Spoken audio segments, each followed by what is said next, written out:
Malcolm Harris was not a happy man for that matter, and neither was his wife Jessica.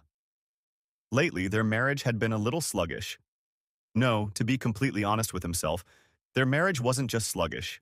It had practically stopped. It wasn't that they weren't trying, but the relationship between him and his wife was becoming increasingly strained.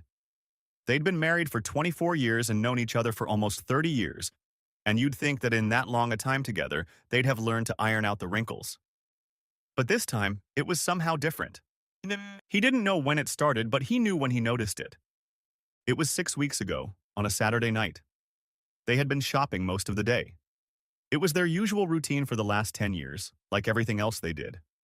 After shopping, they stopped for a bite to eat at their usual establishment. Although they could have ordered something else from the menu, they had already tried all the dishes offered, so whatever they ordered was also routine.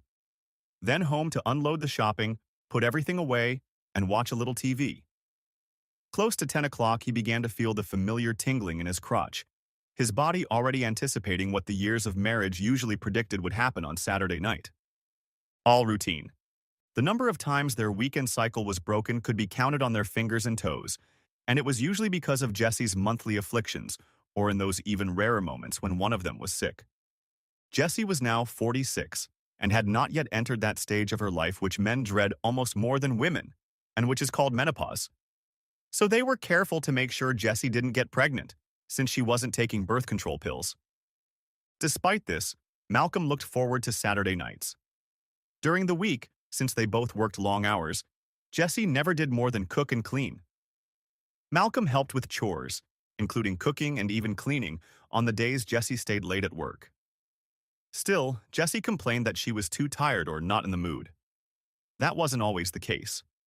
Unfortunately, those surprisingly pleasant days were far behind them. Lately, Malcolm sometimes tried to carve out time during the work week, but Jessie never gave up, and Saturday night was special for them. When 10 o'clock came, Malcolm waited for Jessie to get up, go upstairs and take a shower while he watched TV before going to wash up and meeting her in bed. He felt a small smile appear on his face as he waited for Jessie to get down to her usual routine. Yes, he was really looking forward to his time with Jessie. And she never moved from her seat. She sat reading a book, occasionally looking up to see what was on TV and then going back to reading. He waited, but as his anticipation grew, so did his disappointment, and finally he asked in a soft but manly tone, "Honey, are you going to shower?" It was a moment before she looked up at him, blinking a couple times through her reading glasses. "I'm sorry, honey, what did you say?" she asked, not giving any sign that she'd heard his question. "I asked if you were going to take a shower and—" He waved the question away, thinking she'd take the hint. "Oh," she said, averting her gaze. After a moment, she took a deep breath and turned to him again. "Not tonight, Malcolm." Not sure he'd heard correctly, Malcolm sat there for a few seconds, somewhat stunned, as his wife returned to her book. She didn't look sick, and he knew it wasn't that time of the month because, when it was, she got very irritable, but now she was her most normal self. Plus, she would have told him. But he asked anyway, in case he had missed something. He'd been working extra hours at the factory for the last month and coming home drained, so something might have gotten past him. "Are you feeling okay, Jessie?" Without lifting her eyes from her book, she replied, "Yeah, I'm fine." He waited a little longer to see if she'd add anything else, but she continued reading. "So what's the problem?" he asked in a carefully calibrated tone. With a loud sigh, she closed the book with a snap, placing it on the edge table, and stood up. "What do you mean? Just because I don't want to do this tonight, you think something's wrong? Look, Malcolm, I just don't feel like doing it. It's as simple as that. Okay?" His thoughts were jumbled by her unexpected answer. He tried to digest her words, and then, unable to think of a rational reason for his wife's attitude, he passed out. All he could do was stare at her with surprise, shock, and some resentment. Her tone was cold, even calculating and definitely adamant, and in her quiet voice he thought he heard something else that he had often heard in other places, but never in his house of hate. She turned and walked out, headed for the stairs and practically jogged up to the second floor. But before she turned away, he saw something on her face that made his soul freeze with disgust. As soon as he saw it, her face smoothed to a detached calm. He sat there, suddenly feeling very alone, and a nauseating rumbling grew in his stomach. Sometimes he would slowly become aware of what was going on in his house. As the children grew older, he would notice minor changes happening to them, and if he didn't immediately understand the reason for them, he would sit down and think about the situation until he came to a consensus. This time it had happened suddenly, intuitively, without any thought. She had distanced herself from him, and he had somehow missed all the signs. He didn't know what had caused the change in Jessie that he had just experienced, but he suspected that it hadn't happened instantly. It had been happening for years, maybe always, but she had somehow managed to hide it from him, or at least handle it better. Until tonight, that is. And that knowledge didn't make him feel any better. He felt even more confused and deeply confused. Malcolm loved his wife very much, even more than he did today, when they had met 30 years ago. Next chapter. He had just turned 17 and was at the park with his friends, drinking beer in honor of his belated birthday and generally enjoying the day when she ran past. They were bantering and whistling for her, but it seemed like they were just an annoying breeze because, with a fleeting glance, she ignored them and in a couple of seconds was already rushing past them, disappearing among the trees lining the path she was running on. Malcolm had dated a few girls, but this girl running past him made his heart beat merrily and his stomach beat even more merrily. He knew he had to meet her. She was a goddess. It was weeks before he saw her again, but not for lack of trying. He was in the park every chance he got, hoping to see her again. He imagined meeting her. He spent every waking hour dreaming about it. Not that he was truly prepared, for how could one prepare to meet a goddess? Nevertheless, he had to try. He leaned against the trunk of his car, arms crossed, and was almost dozing in the warm Sunday sunshine when he heard the sound of quick footsteps approaching through the fallen leaves in a rhythm of footsteps. He stood up, suppressing a yawn, and tried to look nonchalant. And then she appeared. She was wearing the same clothes as before, though her printed t-shirt might have been a different pattern. But it was hard to tell, especially since his attention was focused on how well the pattern stood out and how it rose and fell in rhythm with her stride. Gaining courage, he waved his hand carelessly. Gotta act cool, he thought, but she didn't even glance in his direction. Knowing his time was limited to a couple seconds, he pushed off the trunk, straightened up, and called out to her. Hi. She didn't slow her step, but turned her head and smiled at him. She was smiling. To him. The feeling he had felt before, though it had never left him, was back, only twice as strong. No, it was 10 times stronger. His knees went weak and he felt like his heart was about to burst out of his chest. He tried to say something else, but his mouth wouldn't budge. Damn it. Try again. Hey, he stopped. He heard the words sounded like a low quacking, not manly or even boyish, more like the singing of a pond frog. He quickly tried to clear his throat by swallowing, but his mouth was dry. His tongue stuck to the roof of his mouth, and before he could utter another word, she disappeared among the trees.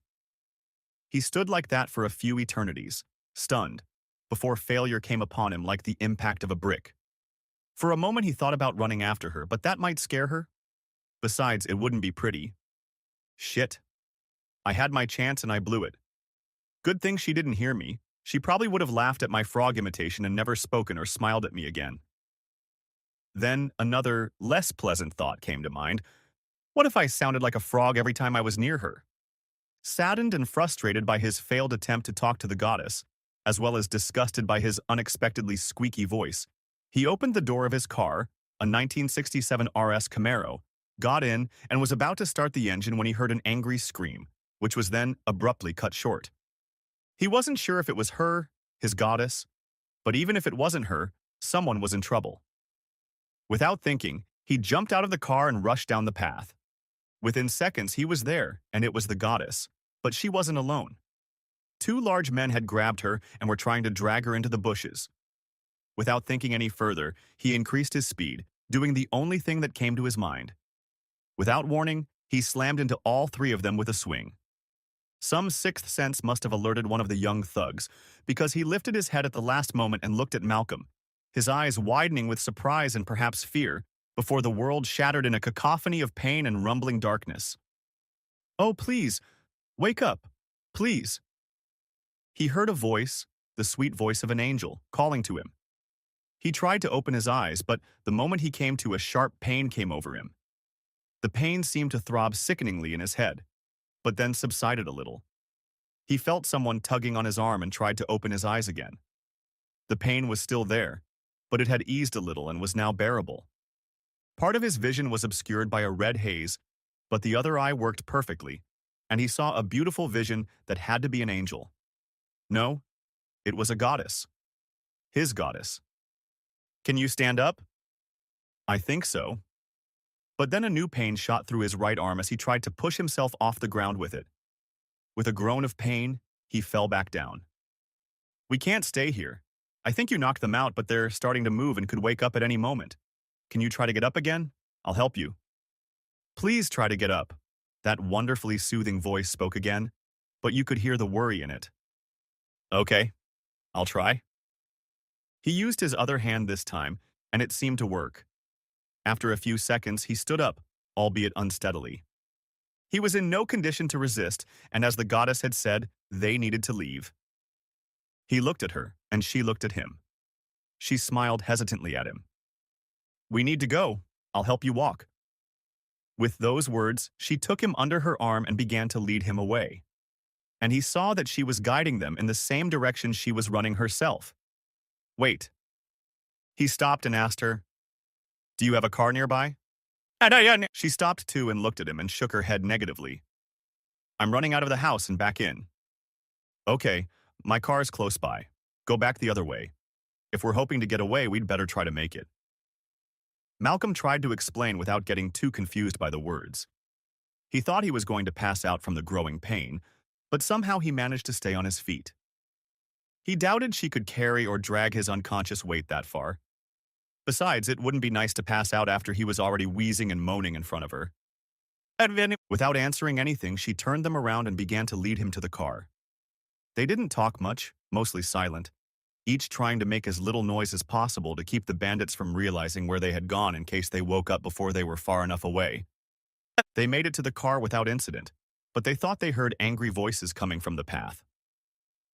Do you know how to drive? Malcolm asked the goddess, smiling weakly at her.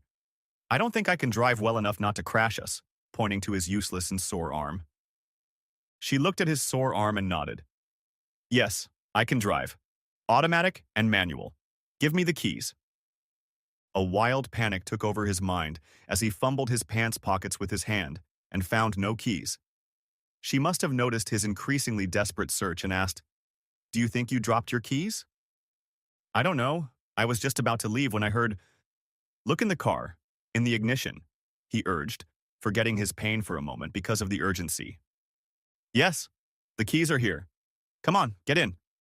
I think I hear them coming, she exclaimed with a nervous tinge in her voice. With a quick stagger, Malcolm walked over to the passenger side and sat inside. It was strange sitting on this side of the car, realizing he was a passenger in his own car. The engine roared with a throaty roar. With a practiced twist of the steering wheel, she backed up, righted the car, and then tore out of the park. The 327 cubic inch engine of the Camaro roared approvingly as they pulled onto the main road and sped away. Although she drove the car seemingly unconcerned, she handled it skillfully. Where are you going? I don't know your name, Malcolm grimaced as he watched her drive. I'm taking you to the hospital, and my name is Jessica. Jessica Ann Robertson. And you are? Jessica. A beautiful name, fit for a goddess. His vision blurred and he felt so tired, but he forced himself to answer. I am Malcolm Harris. My friends call me Mel. You have such a... What was he going to say? His mind blurred and he couldn't remember. Darkness descended upon him, and he was lost in it. Soon all he saw and heard was blurred blackness and the murmur of distant waves, and then complete silence and deep darkness. Next chapter. His musings were interrupted by the waitress, asking if he was ready for another beer. Nodding her head, she left. He stared after the waitress, his thoughts returning to his wife. He asked her if she was in trouble, and she acted as if she wasn't, but he could tell she was lying. Perhaps she knew there was a problem, but at the same time she didn't know what to do about it. It wasn't the first time they'd had a problem, but it was the first time he didn't know what it was, much less what to do to overcome it. Of course, if she wanted to talk to him, they could figure it out and move on. As Malcolm sipped the rest of his beer, all these and other thoughts swirled around in his head. Malcolm didn't usually drink and went to the bar even less often, but the last few weeks at home had been more than stressful, with him and Jesse building up a tired cheerfulness while what was going on loomed over them. Finishing his beer, Malcolm looked around the place he'd chosen to think and drink, or drink and think. Either way, it wasn't the kind of place he usually went to. At least it was quiet. The music coming from the jukebox was light and soft, not too intrusive. The lighting was dim, but not too dim, and no one seemed to care about the stranger sitting alone at one of the corner tables. The bar was also off to the side, and that was the main reason he was here. Malcolm didn't want anyone he knew to come up to him and show undue curiosity. There were only a few people in the establishment at this point, and most of them were men. They looked old enough to be retirees. He noticed how friendly they were with each other and took them for regulars. Several women, not counting the waitress who never brought him a beer, were sitting at the bar talking to each other. Judging by the way they were dressed, not too fancy but professional, they must be office workers who had come to relax, have a few drinks, talk about the day's troubles and jerks, neither of which were excluded, before heading home to their husbands, boyfriends, or cats. "Here you go," the waitress said, placing a new bottle of beer in front of him and removing the empty one. "That'll be $2, 6 bits, she added cheerfully. Malcolm had to twist around in his chair to reach into his wallet and pull out a 10, and holding out the money to her, he said, "Bring another one and keep the change." "Thanks, honey, you're welcome. I'll be right back." After she left to get a second beer, Malcolm glanced around the bar once more, as his face now gave him a new perspective, and then focused back on his problem. Something caught his eye, but his gaze was too quick to dwell on it, so he looked over and saw his neighbor Phyllis sitting at the other end of the room at a corner table. And she wasn't alone, nor was she alone with her husband Henry. He didn't know who was sitting with her, but he was sure it wasn't Henry. Judging by the body signals they were giving each other, he also didn't think this guy was just a friend. Intrigued, even though he was uncomfortable at the sight of his neighbor with someone other than her husband, he continued to watch the couple. She giggled, the man smiled, then he stroked her hand and pulled away. It looked like the guy was tasting the water before jumping in, and Phyllis didn't seem to mind the challenge. The old lady seemed to be going for a little swim herself, as she stroked his arm from time to time. He watched for a few minutes, unable to take his eyes off the couple's antics. It was some sort of mating ritual, and it would have been funny if Malcolm hadn't known that at this very minute Henry was at home, watching some sporting event on his 600-channel satellite dish. Phyllis and Henry were about the same age, and if he remembered correctly, they were both 58. And the man with Phyllis, though he looked younger, was no kid. Phyllis was by no means stunning, but she had a good body. And although her face was beginning to give away her age, she still showed the remnants of her youthful beauty. As for Henry, he was balding, overweight, and, for the most part, as unsportsmanlike and sedentary as was even possible for a man who might still be alive. Despite his love of sports, he went no farther than elbow exercises, watching the games. The man with whom Phyllis sat at the same table seemed younger, but not that much. He was probably Malcolm's age and in good physical shape. It was none of his business, though. When Malcolm finally turned away, he saw a second bottle of beer next to the first. The waitress had come in without his knowledge. He was so engrossed in what he was watching. Better than any old sports show any day, he thought to himself, smiling. Alas, poor Henry. And the moment his face lit up with mirth, he made a sad grimace as his own dilemma made itself felt again. Malcolm thought of calling Henry and telling him about his wife's extracurricular activity, but he quickly dismissed the idea. It was none of his business, and who knew how Henry would react? Perhaps Phyllis and Henry had some sort of arrangement, and he didn't want to get himself in trouble. He had enough problems of his own. As he finished his second beer, he felt a sudden urge to visit the men's room. Not used to drinking, his body was more than ready to cleanse itself. Glancing at Phyllis once more, since he didn't want her to see him, he saw that she had moved to sit closer to the man and was now standing with her back to Malcolm. Washing his hands, He looked in the mirror above the wash basin and saw a face that had seen better days. Not that he was ugly, but he wasn't handsome.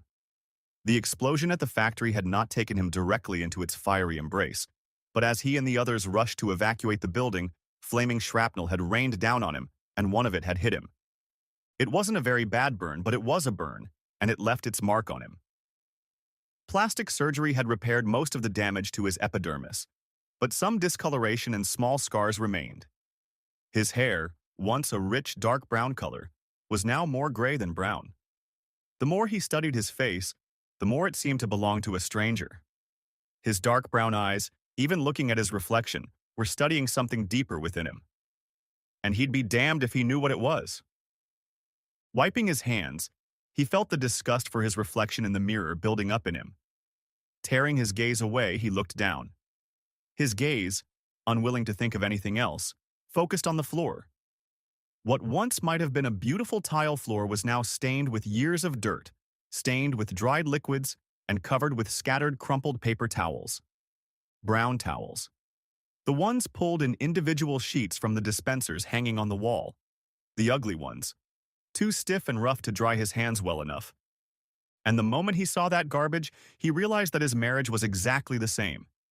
It had become like a tile floor with stains, dirt, and scraps of brown paper towels. I need to get home, talk to Jessie and get our marriage in order, Malcolm thought to himself. Then Phyllis and her man and Henry popped into his mind, with more clarity than he would have liked and more than any man should. He had an epiphany. Now, he and Jessie had gotten so used to each other that even their relationship had become routine. No wonder she was acting the way she was. What's the old saying? Familiarity breeds contempt. Malcolm didn't know who coined it, but whoever it was a smart asshole. Or maybe just a very experienced asshole. That explained a lot of things, including the look of disgust she'd allowed herself last Saturday night. Feeling the growing satisfaction of solving yet another puzzle that had been plaguing him time and time again, he smiled, and his eyes sparkled. Even looking in the mirror was less tiring than it had been a few minutes ago. Mentally patting himself on the back, he hummed to himself cheerfully, walked out of the bathroom, and returned to the table. As he was about to sit down, he looked to see if Phyllis and her man were sitting at another table. They were, but another couple had joined them. He could easily make out Phyllis. She had returned to her old chair, and the new woman was standing with her back to Malcolm. He caught a glimpse of another new guy, and the new guy seemed to be an exact replica of Phyllis's man. Not that they really looked alike, but their facial features were similar, and their ages and builds were the same. This is getting interesting, Malcolm thought. I wonder which of the neighbors' wives this other woman is. He sat and sipped his beer, watching the two couples laugh from time to time, enjoying themselves. He enjoyed it, taking bets on who this other woman might be. Could it be the unfashionable Doris Cully who lived down the block? The woman was the right height, and her hair, for what it was worth, resembled the simple style she wore. Or maybe it was the slender Heather Letts. She too was about the same height and figure as the mystery woman, only her hair was shorter. So it couldn't be Heather. Could it be Lynette Franklin, the board president of the local elementary school? Now that would be funny. She was a conservative Christian. She wouldn't be caught dead in a place like this and certainly would never be seen with a man other than her husband. Tired of the game, he turned in his seat to face the table and noticed his beer was empty. He considered leaving, but after glancing at his watch, he decided it was too early to head home. He'd forgotten to check messages on his home phone, which could have easily been done from his cell phone. If Jessie was delayed at work again, she would be sure to call the home phone, although until a couple of years ago she always called his cell phone. Yeah, I'll call home and see if Jessie left a message saying she was running late for work, and if so, I might have another one, he thought. Sure enough, Jessie had left a message saying she was going to be late for work and that he shouldn't worry about cooking since she would stop for a snack on the way. I wanted to talk to her about everything, but it looks like it's going to have to wait. Sighing, he closed his phone and slipped it back into his holster. Waving to the waitress, he ordered another beer. Now that it was late evening, the place was a little more crowded. The background hum from people talking had gone up a couple notches, but it still wasn't too bad. At least the jukebox wasn't running any louder than before. Sipping his third mug of beer, He was already more relaxed and realized what the problem with his marriage was, and the sooner he talked to Jesse about it, the sooner they could start working on fixing it. It might not be easy, but damn it, he loved this woman. And as hard as it would be to make things right, it would be worth it. Feeling satisfied, he sat quietly and drank the last of his beer, listening to the conversations at the bar. Phyllis, the two men, and the mystery woman were getting louder as the evening approached. I guess drinking can add to the fun, Malcolm thought. Not my kind of fun, but to each his own. Then he heard the scraping of chairs from what he guessed was the direction of the two couples. Curiosity took over, and he turned so that he could see the two couples. And yes, they were getting up and looked like they were ready to leave. The man with Phyllis put his hand on her back, escorting her to the exit, and Malcolm raised an eyebrow in surprise. Even though he'd already guessed they were very friendly, the fact of it struck him as more than a guess. He thought again. Poor Henry. Shifting his attention to the other woman who was still facing Malcolm, he saw the man place both hands on her waist and speak to her, their faces an inch apart. With morbid anticipation, Malcolm waited for the woman to turn towards him so he could see who she was. She seemed familiar to him, but her style of dress and mannerisms still confused him. He just couldn't locate her. She finally turned around and he stopped puzzling over who this mysterious woman was. And as soon as he realized who she was, she saw him in the same instant. Malcolm, is that you? She exclaimed in a surprised but friendly manner. Malcolm couldn't believe his eyes, and the sight of her overrode his earlier solution to his and Jesse's problem. Yes, it's me, he said breathlessly. As she moved closer to him, he thought he saw a flicker of pity in her eyes. Pity for him? Somehow it awakened a long-buried anger. That's what I thought, but what are you doing here? Where's Jessica? She asked. Although the question didn't sound too timid, you could hear the uncertainty and indecision in her voice. Just like you, got out to have some fun. Only I don't think I had as much fun as you since I'm alone, he replied sarcastically. Malcolm, look, things aren't what they seem. Things aren't the way they used to be, and… Malcolm cut her off abruptly. Things aren't what they seem with you. It's been 23 years and you're still the same slut. Okay, Malcolm, I can see that you're upset. I don't know why. It's not like I've never done anything bad to you. And tonight I just had a little fun, that's all. She explained curtly, as her own anger began to come out. Yeah, of course you did. That's fine then. I'm out of here, he replied angrily as he walked past her and her surprised companion. He had hoped she would say something, anything, but she pressed her lips into a thin line, narrowed her eyes, holding back an angry rant, and left him to have the last word. While it brought some comfort, it would have been much more satisfying if she had said something and he had been able to spew out more emotion. Damn it! I knew things were going to blow up with Jesse and me, but not like this, Malcolm cursed to himself as he left the bar.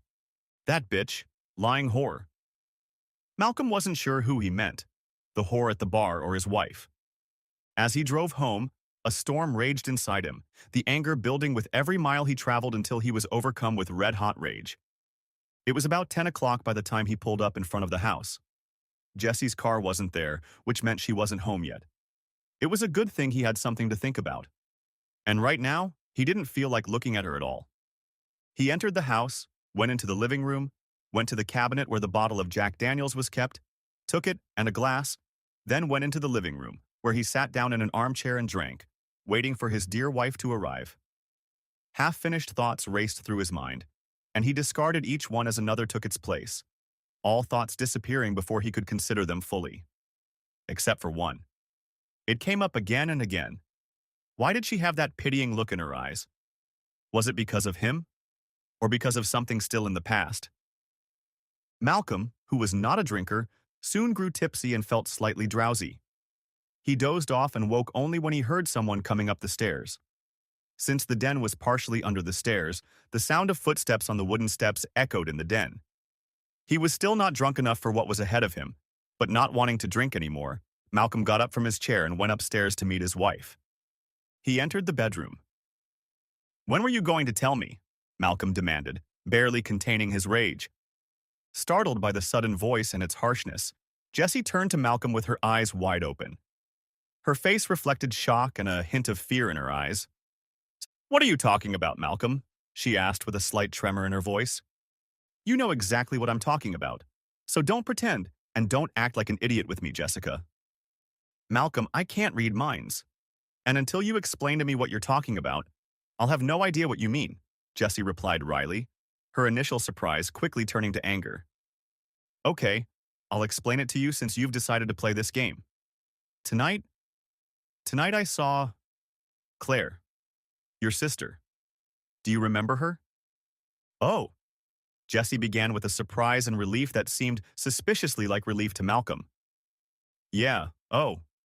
How long ago did she come back?" "And why did she come back?" Malcolm demanded, raising his voice. "I didn't.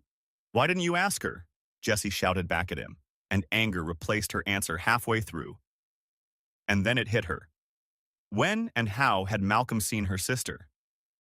And where were you when you ran into Claire? Caught off guard by the sudden change in tactics and wary of Jessica's obvious hostility, Malcolm hesitated for a moment before answering.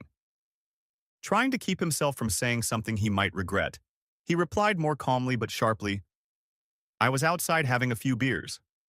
Saw her in the same place." Malcolm had been drinking? Now that she thought about it, she could smell the whiskey from him. "You've been drinking? Since when?" Jessica asked, wondering what was going on with Malcolm. "Tonight, at some bar. Brewster's, then here at home," Malcolm replied, and then continued, "You're trying to change the subject, and I'd really appreciate an answer to my questions."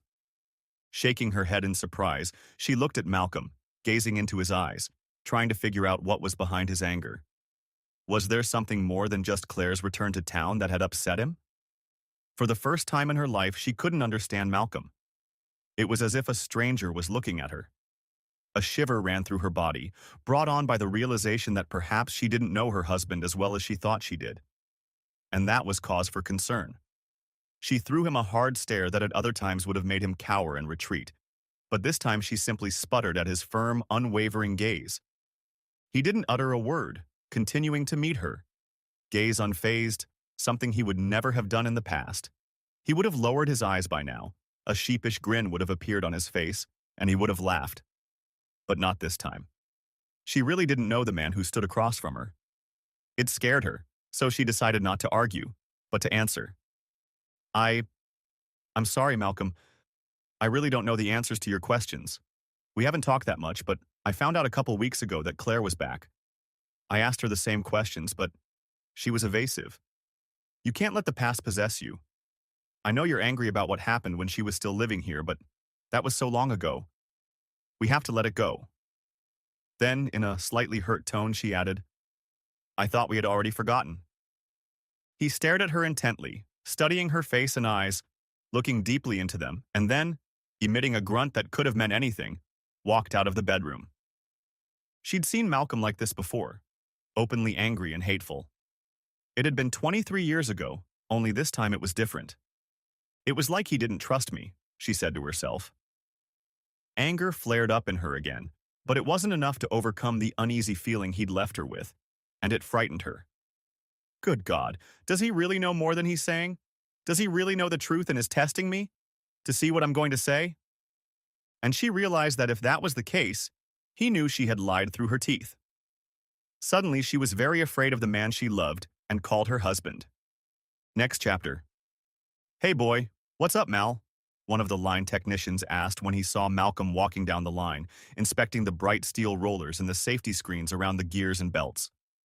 Malcolm waved his hand, confirming that he had heard, but instead of stopping and chatting a bit as he usually did, he continued his inspection.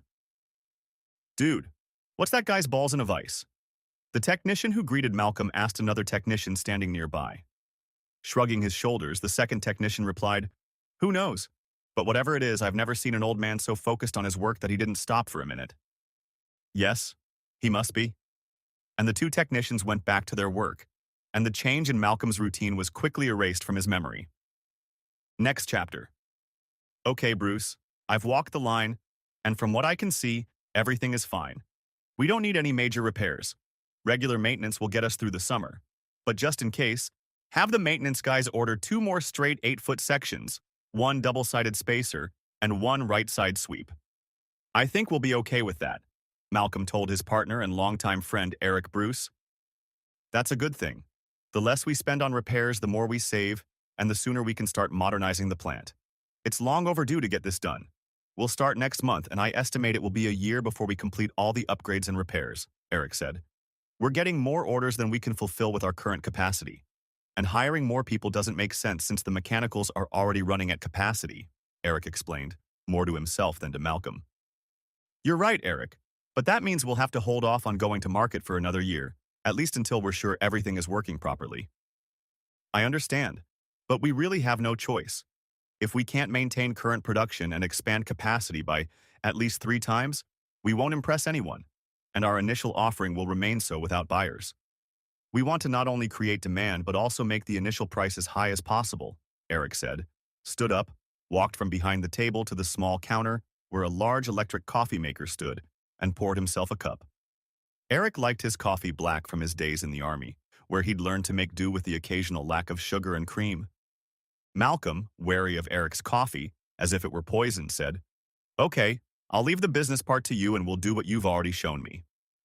He'd known Eric since their days in the military, and in all that time he'd never gotten used to the fact that he drank his coffee black. It still made him cringe.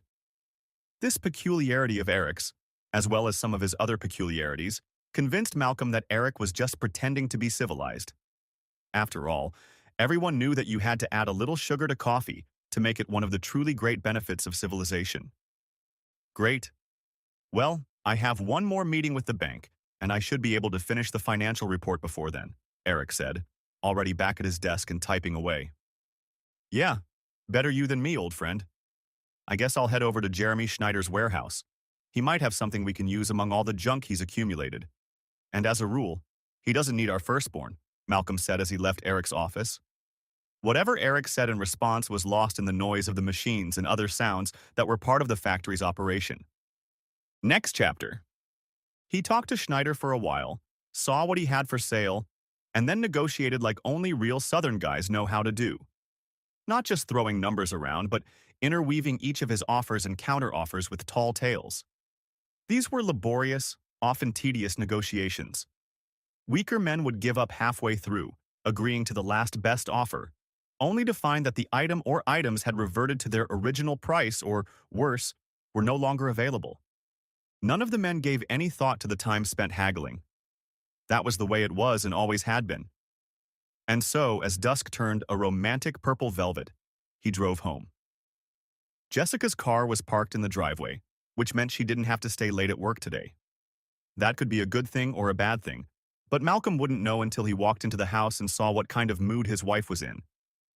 Not that her mood mattered much, since his own mood had soured as soon as he saw her car. He was hoping to get some rest, get the paperwork sorted out, shower, and get into bed to sleep before she arrived. Not that he was a gambling man, but his father was, and he never bet on horses when Malcolm's mother was in a deceptively good mood. He entered the house through the kitchen, as it was the first place he liked to see when he came home. The front doors led to the sitting rooms and parlors, places that were almost always kept clean and decorous for company, especially unexpected company.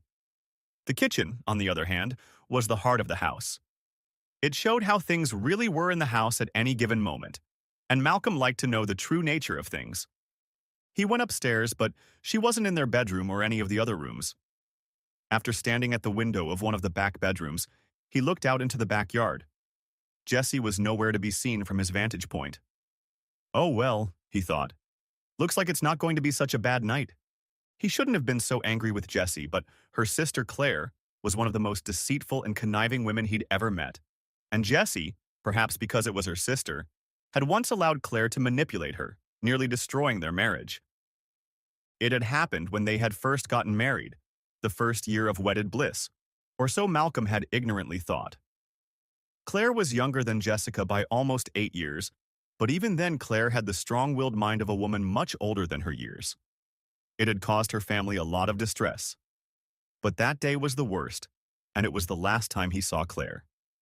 They were at Jessie's annual family party, and it was the first party Malcolm had attended as Jessie's husband. Sure, he'd been to a few before as her boyfriend, but still as a husband it had a deeper meaning and was more approving. So he had come to the family reunion with the pride of a husband and a certain artificial maturity. He socialized with Jesse's relatives, mostly male cousins and uncles and some older women. Jesse had left him early to go socialize with her relatives. Though he was aware of Claire's less than glowing reputation, he thought it was just a phase a young, opinionated woman went through before finding her center and settling down. As he passed the younger cousins huddled together, he heard them whispering loudly. Their words weren't quite clear amidst the other conversations going on around them, but he distinctly heard Jesse's name mentioned in the silence. It interested him, but feeling calm and confident, he stopped walking and moved closer, keeping his back to them so they wouldn't easily recognize him. Malcolm needn't have worried. The girls were so engrossed in their quiet conversation that he hadn't thought to look around to see if anyone was eavesdropping. He could hear them easily now, even over the other voices nearby. His hearing and consciousness seemed to be focused solely on their whispers. But it was just girl talk. Slightly amused by the girls' chatter, he was about to leave when something else came to his hearing. I swear that Claire girl is a total slut. Can you believe she actually involved her own sister in her plans? Yes, I can't believe it. Who would make their married sister agree to something like that? In unison, they all said with laughter, Claire. After a moment of mutual amusement, someone else spoke up. Where are they going to do it? One of the girls asked anxiously. By the old oak tree, I hear. But Claire might have said that to mislead us, and they might be down by the creek, said another girl with evident disgust at Claire's attempt at trickery. Are they really going to do that? A new voice asked. Yes, they are. I don't know how Claire talked Jessica into it, but they're really going to do it. What the hell are they talking about? Malcolm asked himself. Do what? Malcolm found himself wondering what kind of adventure Claire had gotten Jessica into. Jessica was her own person, but Malcolm knew that Claire was capable of charming a stinky skunk with just a slight raise of a manicured eyebrow. But whatever she was up to, he didn't want Jessica to take responsibility for her sister. Having heard more than enough, Malcolm looked around, orienting himself. He knew both places mentioned, and not just because he'd attended family gatherings for the past 4 years. He and Jesse had gotten out here more than once on their own, and he grinned involuntarily, remembering the reason for their independent trip. The land belonged to Jesse's grandfather, but it was open to all family members at any time. He and Jesse had taken advantage of that open invitation more than once. Trying to muffle a smirk, Malcolm went in search of his wayward wife and troublesome daughter-in-law. They were nowhere to be found at the oak tree, and Malcolm, impatiently hurrying his steps, began walking toward the creek that flowed lazily about a mile from the oak tree. He was absorbed in the nature walk. His mind was calm and enjoying thoughts of Jesse and himself, so he paid no attention to what his ears were hearing until he was almost at the creek. Then he suddenly heard someone's voice. Come on, baby, I need you. Give it to me. I've been waiting for this the longest. It was Claire's voice. But who was that with her? The voice was male, but inaudible. Well, it was none of his business what Claire did with whoever she wanted. But how is Jesse involved? Not wanting to spy on his sister-in-law and her lover, Malcolm began to quietly move away from them. And then, Jessica, you've got to get over it, girl. He won't do anything unless you do it first. Your shitty husband won't know anything anyway. Just hurry up so we can get back before he notices your absence. What the hell? Malcolm shouted, and all thoughts of rationality vanished in a momentary haze of anger. Instead of taking a step back, he switched to a sprint. Tearing through the thick brush that grew along the creek, Malcolm burst upon a scene that was forever imprinted on his memory. The first person he saw was Claire.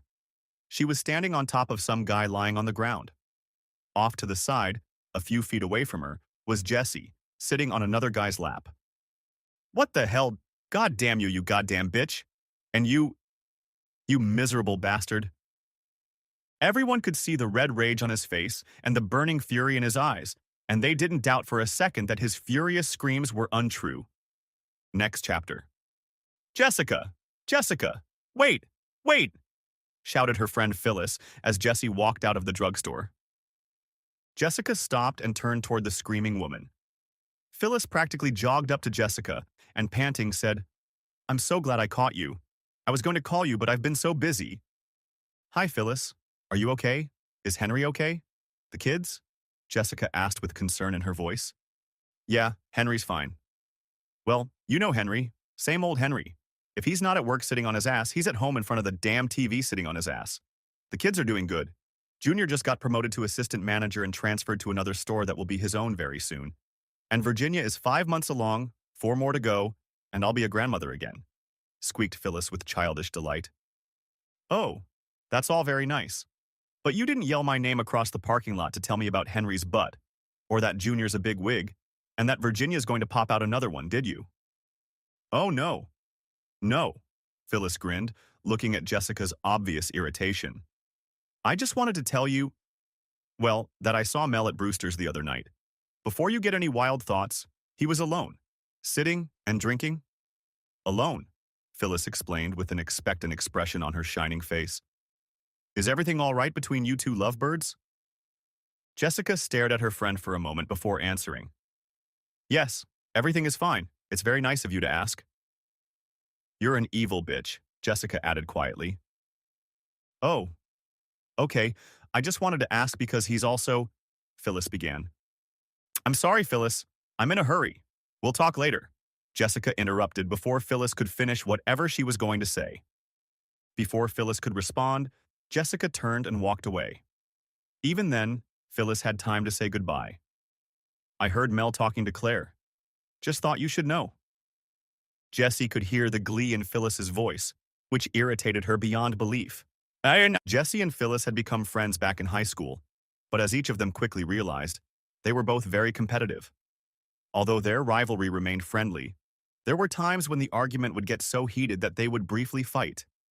Jessie knew that to Phyllis, their marriages were just another competition. In an era when divorce was the rule, any couple whose marriage lasted more than a few years was considered abnormal, and, therefore, fair game for rivals. For the same reason, everyone in their neighborhood knew that Phyllis would never divorce Henry, no matter what he did. However, that didn't stop Phyllis from leaving the house from time to time.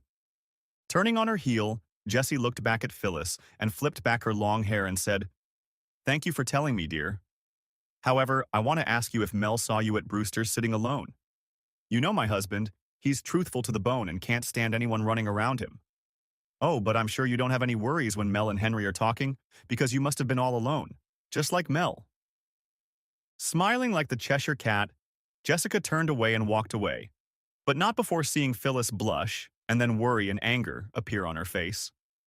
Phyllis might not pursue a divorce, but that didn't mean Henry wouldn't. That thought made Jessica smile even wider and even more venomously.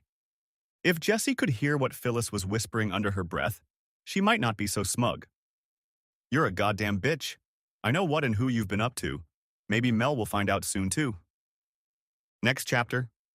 Malcolm went back to Brewster's place. He didn't know if Jessie was home, but if she was, he didn't want her to be. Yesterday's encounter had been beyond him. Something about Jessie's behavior had made him suspicious, ringing alarm bells. Her whole demeanor was both very strange and vaguely familiar at the same time. A questioning thought suddenly popped into his mind, one that Malcolm would have found distressing. Is Jessica really cheating? The silent denial that automatically lashed out was a lukewarm response. Somehow, his subconscious mind had already dotted all the points, and his conscious mind was only catching up. Malcolm couldn't cite a single specific instance, but all the little things taken together indicated that… Damn it! What have you done, Jessie? Malcolm's mind screamed. A waitress carrying a tray of empty plates stopped in front of him. Hey, here again? It's good to see you again, honey. What can I get you? Interrupting his musings, Malcolm noticed that it was the same waitress from the night before. A slow smile spread across his face at the sincerity he heard in her voice. The same? Malcolm asked, wanting to know if she remembered what he had ordered last night. You got it. I'll be back with 2 beers, she replied with a laugh. Still smiling, Malcolm looked around the bar.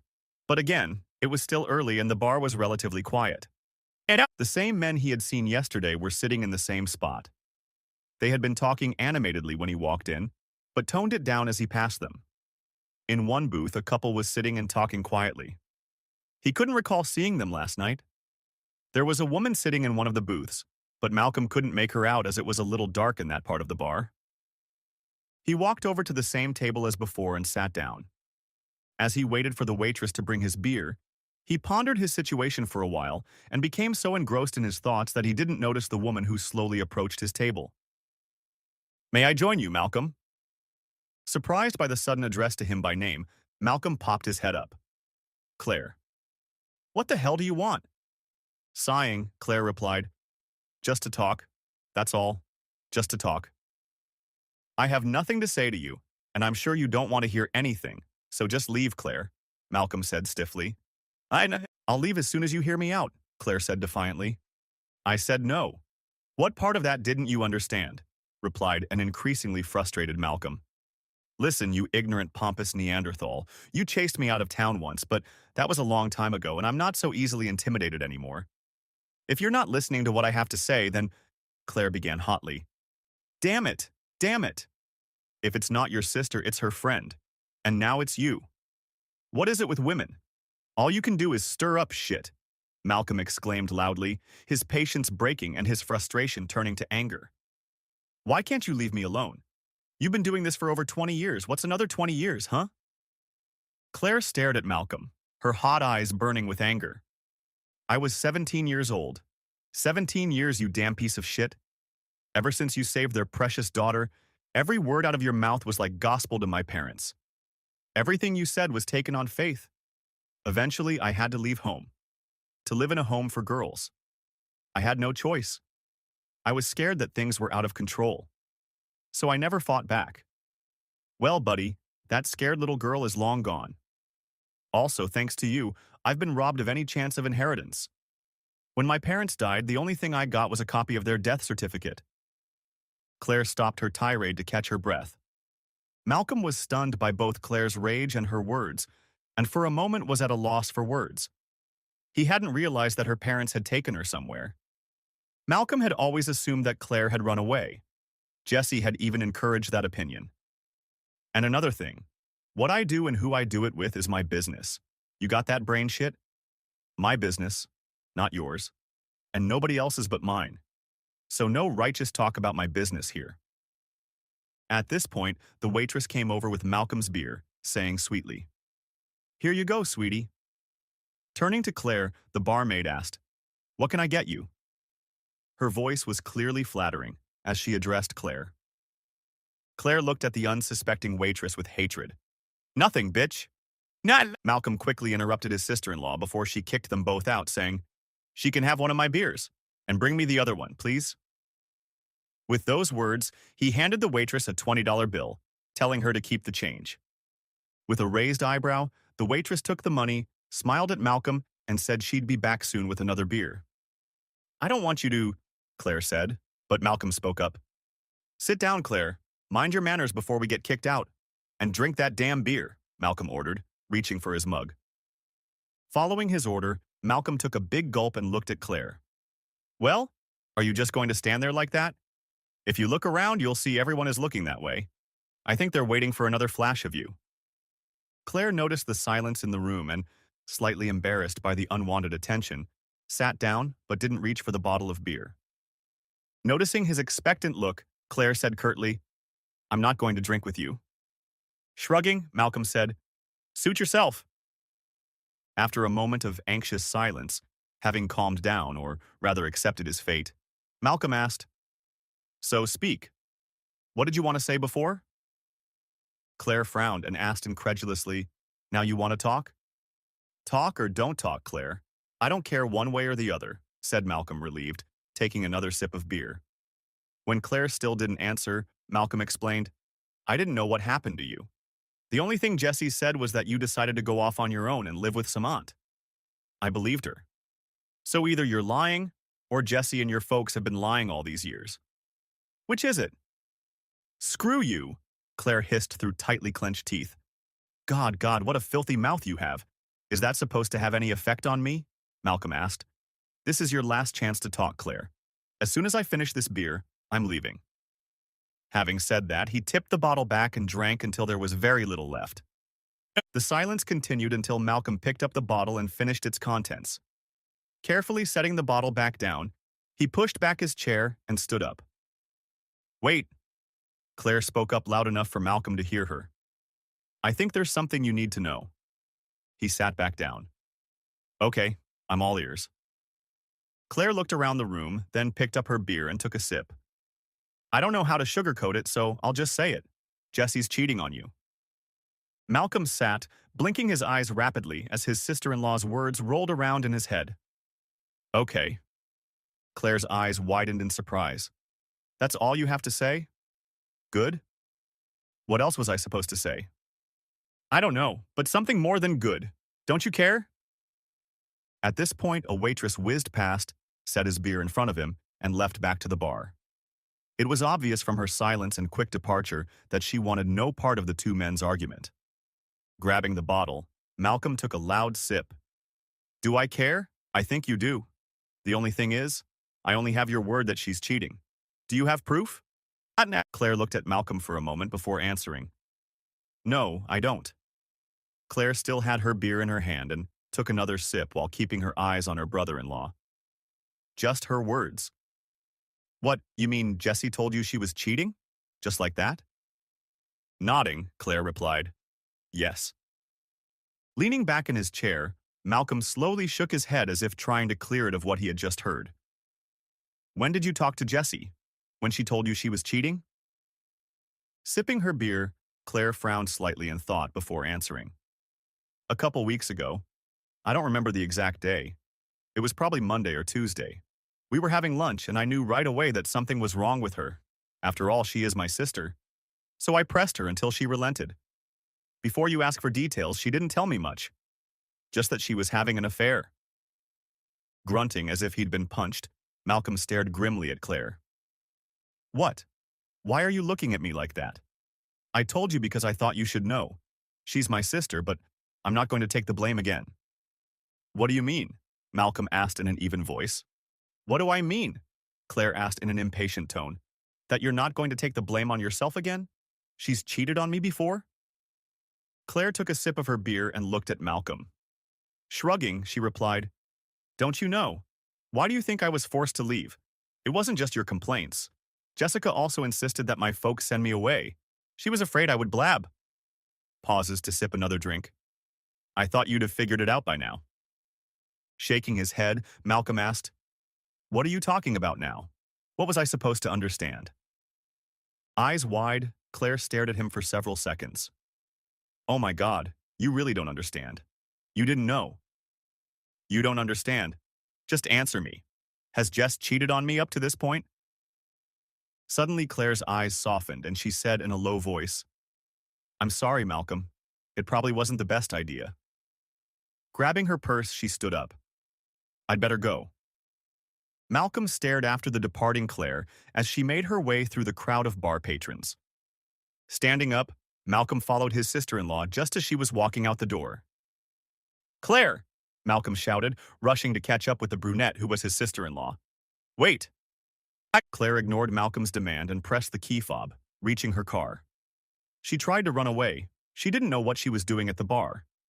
She shouldn't have tried to talk to Malcolm.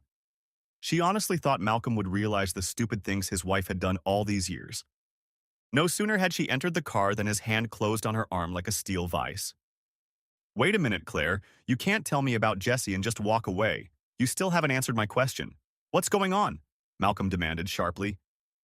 Let me go. I have to go, Claire pleaded. Not until you tell me what's going on. If Jess cheated on me before, I need to know. I have a right to know. Claire looked hesitantly at Malcolm before making a decision. With a vengeance for years of held-back emotions, she exploded. Fine. You want both barrels?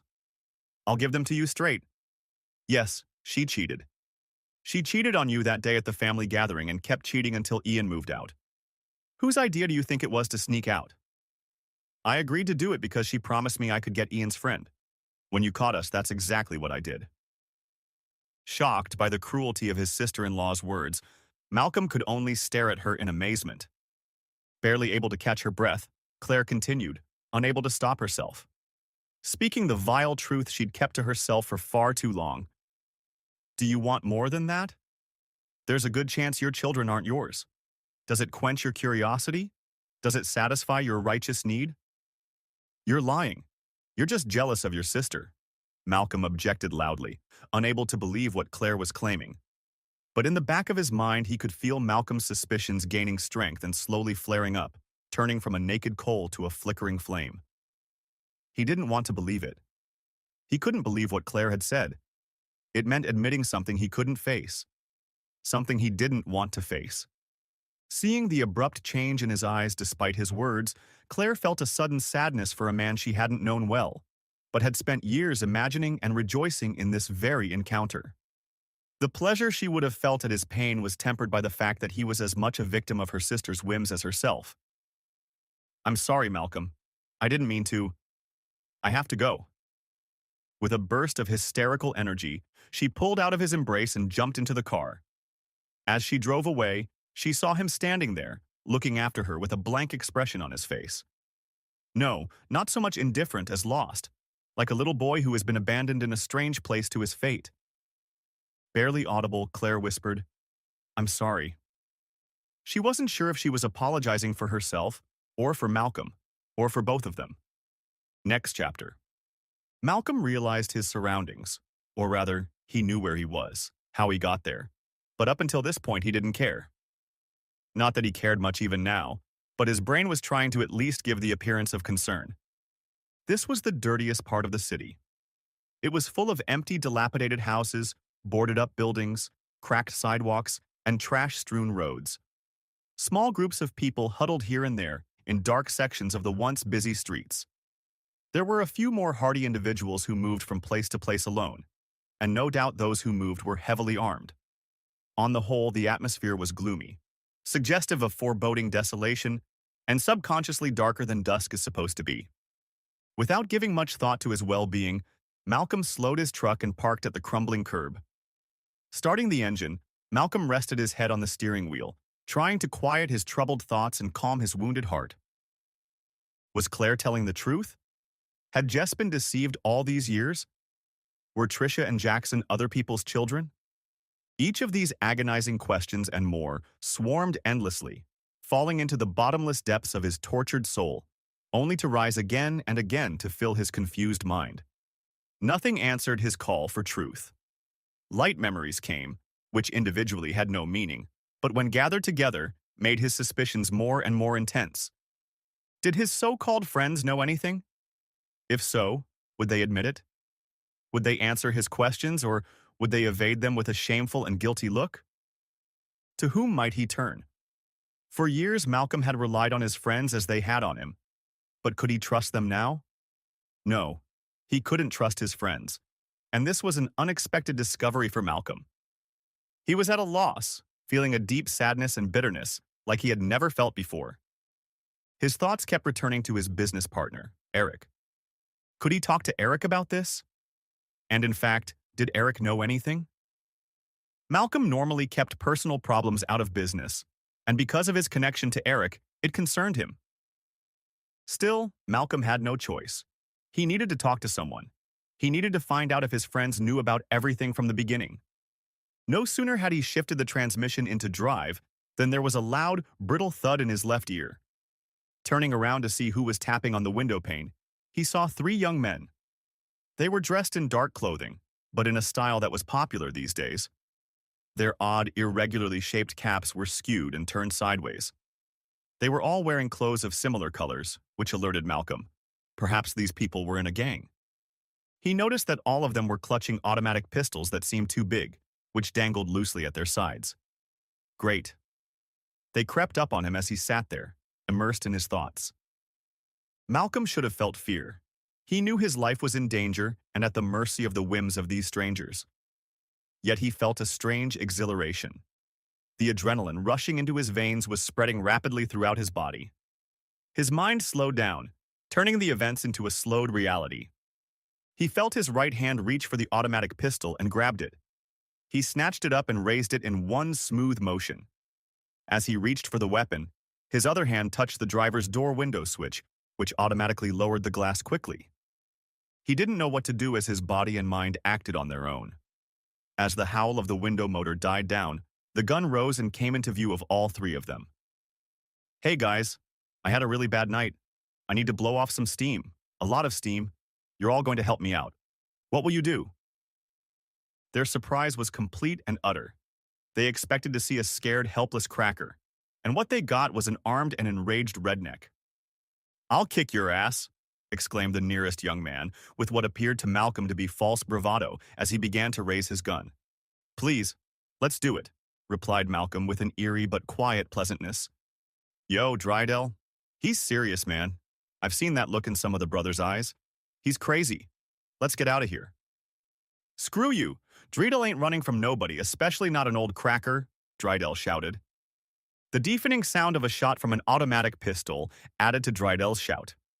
The gun that the young man named Drydell was holding flew past the other two men and fell into the street. Drydell's hand twitched. "Oh shit," shouted one of Drydell's aides. "I told you he was crazy." "Drydell, huh? I'm not one to give second chances, so if you value any part of your life, do as your friend says and walk away. The next shot will be a kill shot." Malcolm's gaze changed dramatically. It became as cold as liquid helium and his face poured with rage. This did not go unnoticed. The consternation in his friend's voice made Drydell look up. The old dude had changed, and Drydell realized he was no longer the calm and inhibited asshole. Drydell uncomplainingly allowed his friends to pull him back, away from the old man. He kept looking around, expecting that at any moment the gun might go off. As his two friends dragged Drydell across the street into the shadows, he thought about shouting a threat at the old man, but one look extinguished that desire. The man's face blazed with hatred, and the gun didn't move, didn't quiver or waver. It was still pointed confidently at Drydell. Drydell didn't know who this old dude was, but he was going to find out and then pay him a visit. As if reading his friend's mind, he exclaimed, "Dre, leave that old cracker alone. He'll put you in the ground if you don't." I saw the look in his eyes. He's not playing. "Whatever makes him angry, we came at the wrong time, and he won't forget us," pleaded his friend. "This cracker is no good." Next chapter. Hearing the ringing of the doorbell, followed a few seconds later by a loud, incessant knocking on the front door, Eric jumped out of bed, grabbed his 9mm automatic pistol, and approached the door warily. When he looked through the peephole, he saw his business partner and friend standing there, and immediately his wariness was replaced by irritation. But at the same time, he realized that Malcolm wouldn't try to kick down his door unless it was about something very important. "Mal, what are you doing here at this hour? Is everything okay? Did something happen to Jessica?" a worried Eric asked. "Did something happen to Jessica? You could put it that way. Do you mind if I come in?" "I'm sorry. Sure, come on in." "What's going on, Mel?" "Do you have anything to drink? A beer would be nice," Malcolm asked hopefully, ignoring Eric's question. Critically looking over Mal and deciding that his friend wasn't drunk, Eric nodded. "I think we are. Let's go to the kitchen. Maybe you'd prefer coffee." Remembering Eric making coffee, Malcolm quickly declined the offer. "Thanks, but no thanks. Beer will suffice." "Settle in yourself."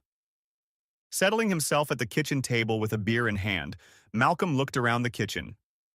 "I hadn't noticed before, but you have a beautiful kitchen." "Thanks.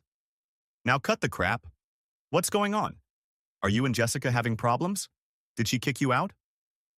Taking a sip from his mug of beer, a rather refined one that Malcolm had never tasted before, but tasted better than he had expected, he explained what Claire had told him. Before Eric could express his displeasure, Malcolm added something else. "And here's the other thing. I destroyed a guy tonight." "You did what?" Eric exclaimed in utter amazement. "Did you shoot someone? Why? Is that the guy who—" "No, it's not him that Jess is messing around with. At least I don't think so." At Eric's urging, Malcolm recounted what had happened. "Shit, Mal. What if the guy goes to the police? I'm sure they got your truck's license plate number." Taking one last sip of the excellent beer, Malcolm shrugged. "I don't think he'll go to the police. He doesn't seem like the kind of man who wants the police involved in this case." Eric stood up and walked over to the refrigerator to get 2 more bottles. "Well, maybe so, but what if he comes after you?" "Eric, in all the time you've known me, have you ever known me to be afraid of something like this?" "No, but that's exactly what I'm talking about. What if he comes after you?" Eric started to say, but Malcolm intervened. "Then I'll kill the bastard." "And you'll end up killing him?" finished Eric after Malcolm's threat. You're looking at years in prison. Yeah, maybe so, Malcolm agreed in an indifferent tone. Sighing, he said thoughtfully, You know what? I think I'll pass on that second beer. I'm going home and to bed. Thanks for listening. You're a good buddy. As Malcolm got up, a thought occurred to Eric. Hey kid, why don't you spend the night here? It's a long drive back to your house and you look tired. What do you say? Malcolm looked at his friend. Yes, he was tired, and he'd probably had too much to drink to stay within the legal limit. The offer was tempting, but no, he would feel better if he was in his own home.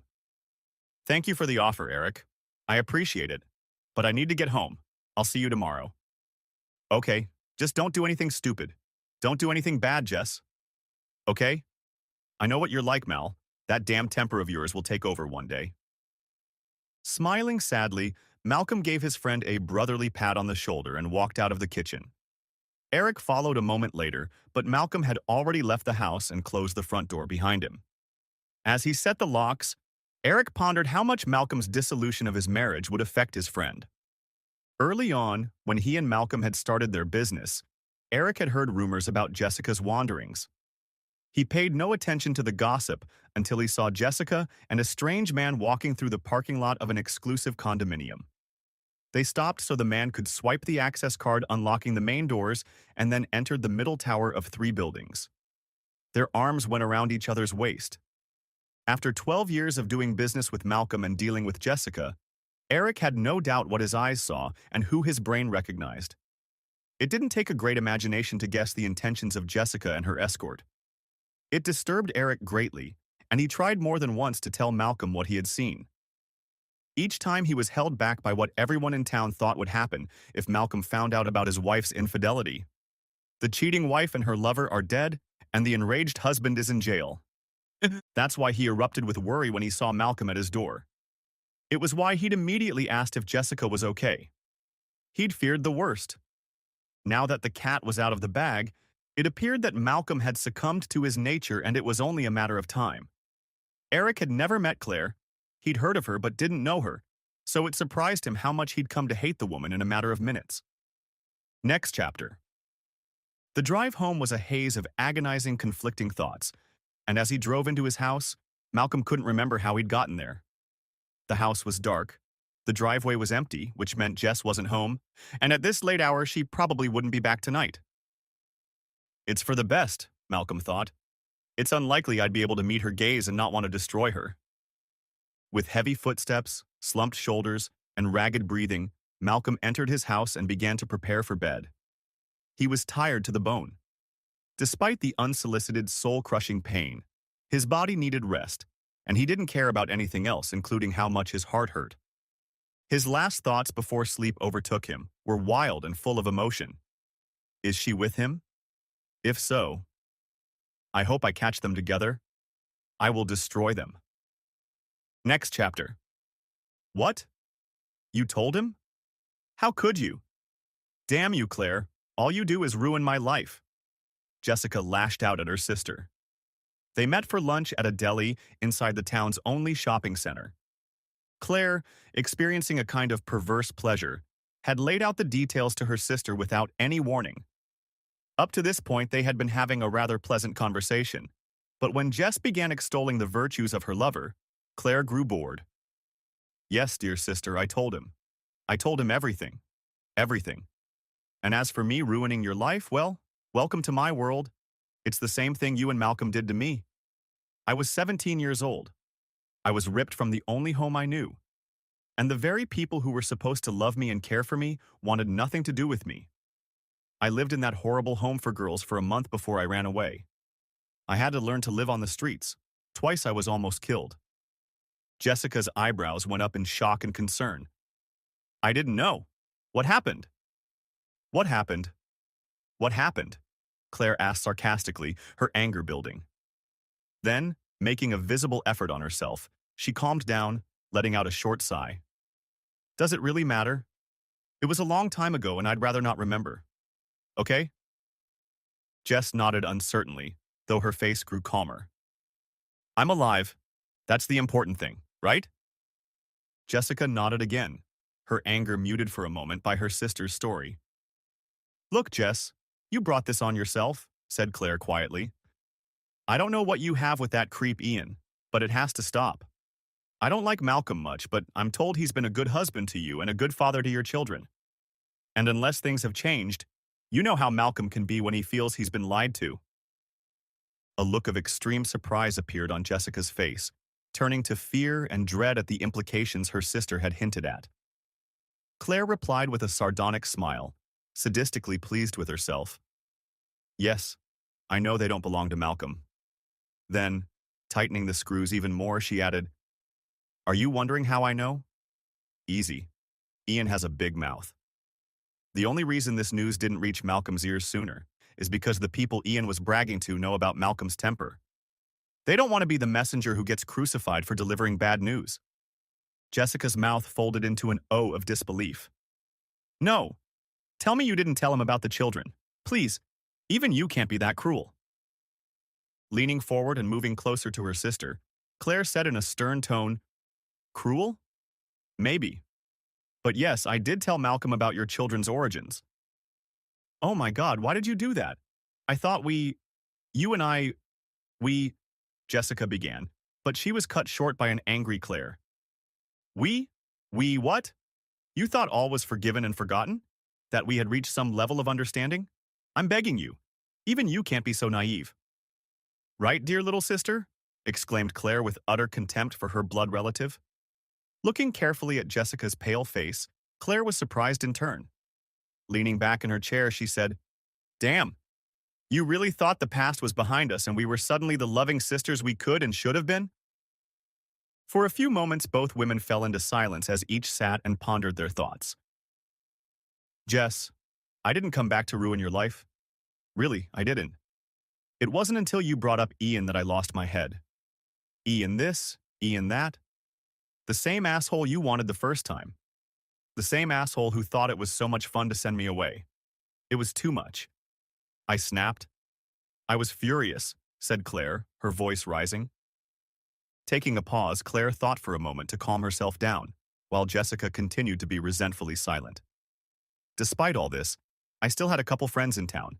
They kept me in the loop on everything, including your shameful adventures. So yes, I knew all about who the father of your children was. Ian is such an asshole, he couldn't keep anything quiet. Luckily, the people he bragged to were smarter or had better survival instincts because, amazingly, not a single word had reached Malcolm's ears in all those years. He was in complete ignorance. Until you told him, Jessica remarked bitterly. Yes. The poor guy didn't really believe me, but he was still at a loss for words. Whether he believes me or not, the seed of doubt has already been planted. I'm sure he knows what to do with it, Claire said with a snide chuckle. Do you really hate me that much? Do you hate children that much? Jessica asked pitifully. Hate you?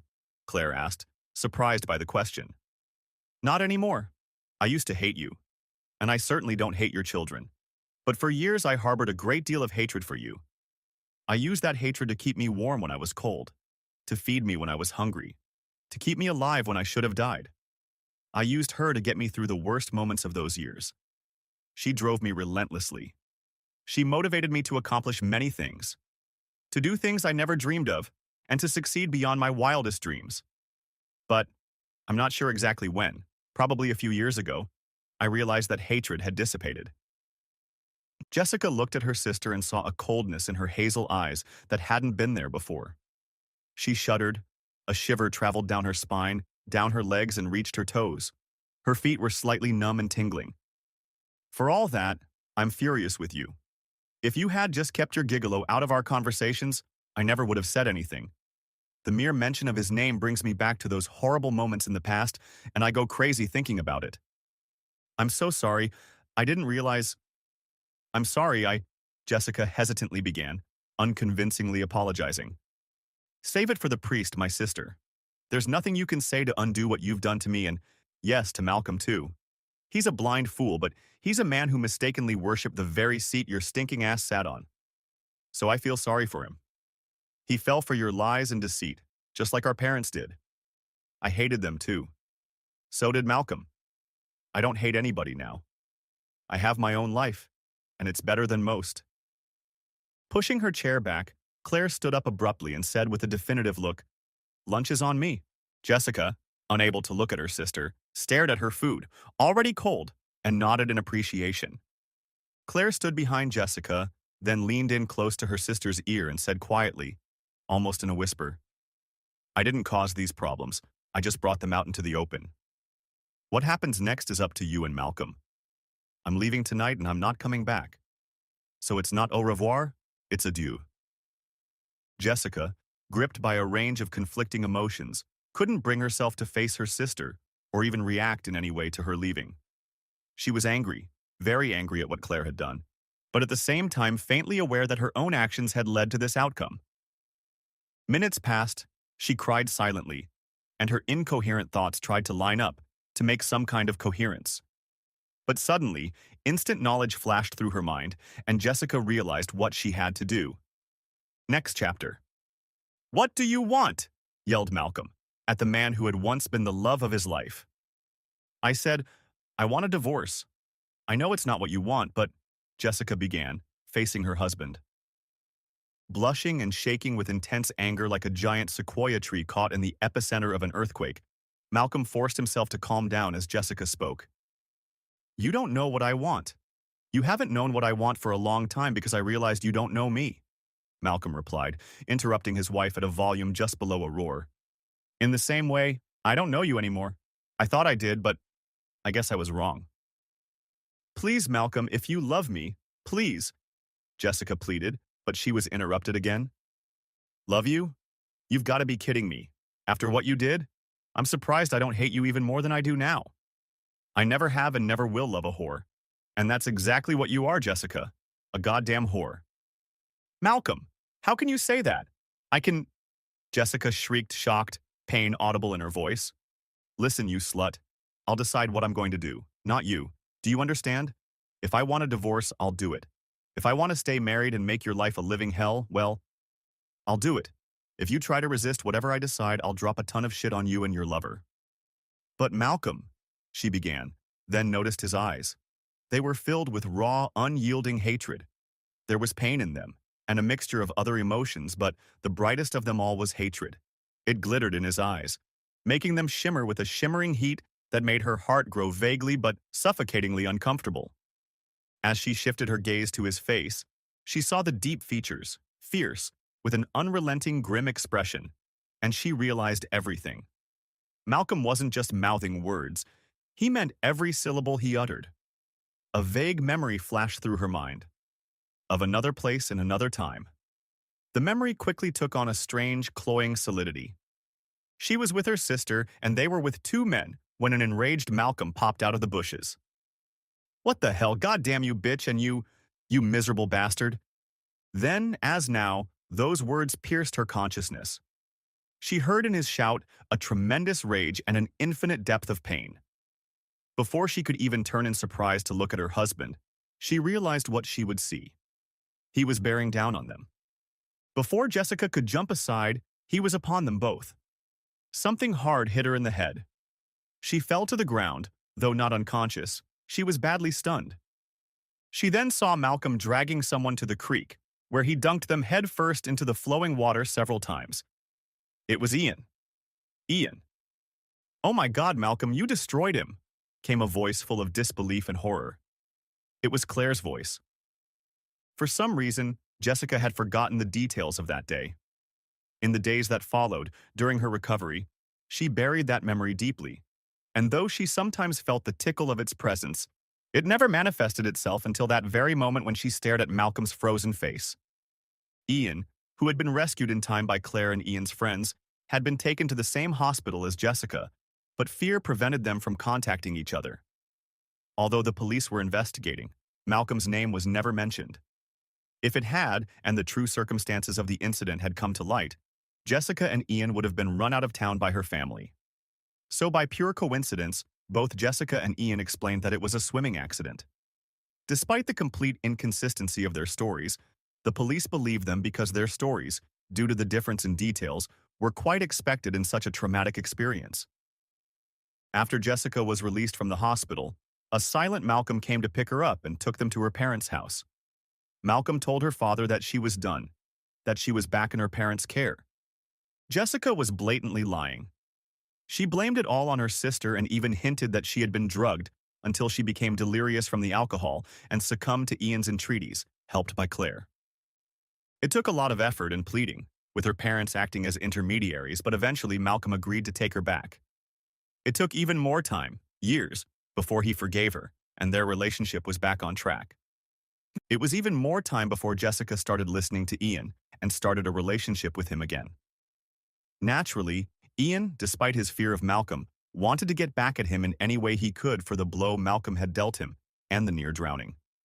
And what better way than to entertain this man's wife, or better yet, get her pregnant?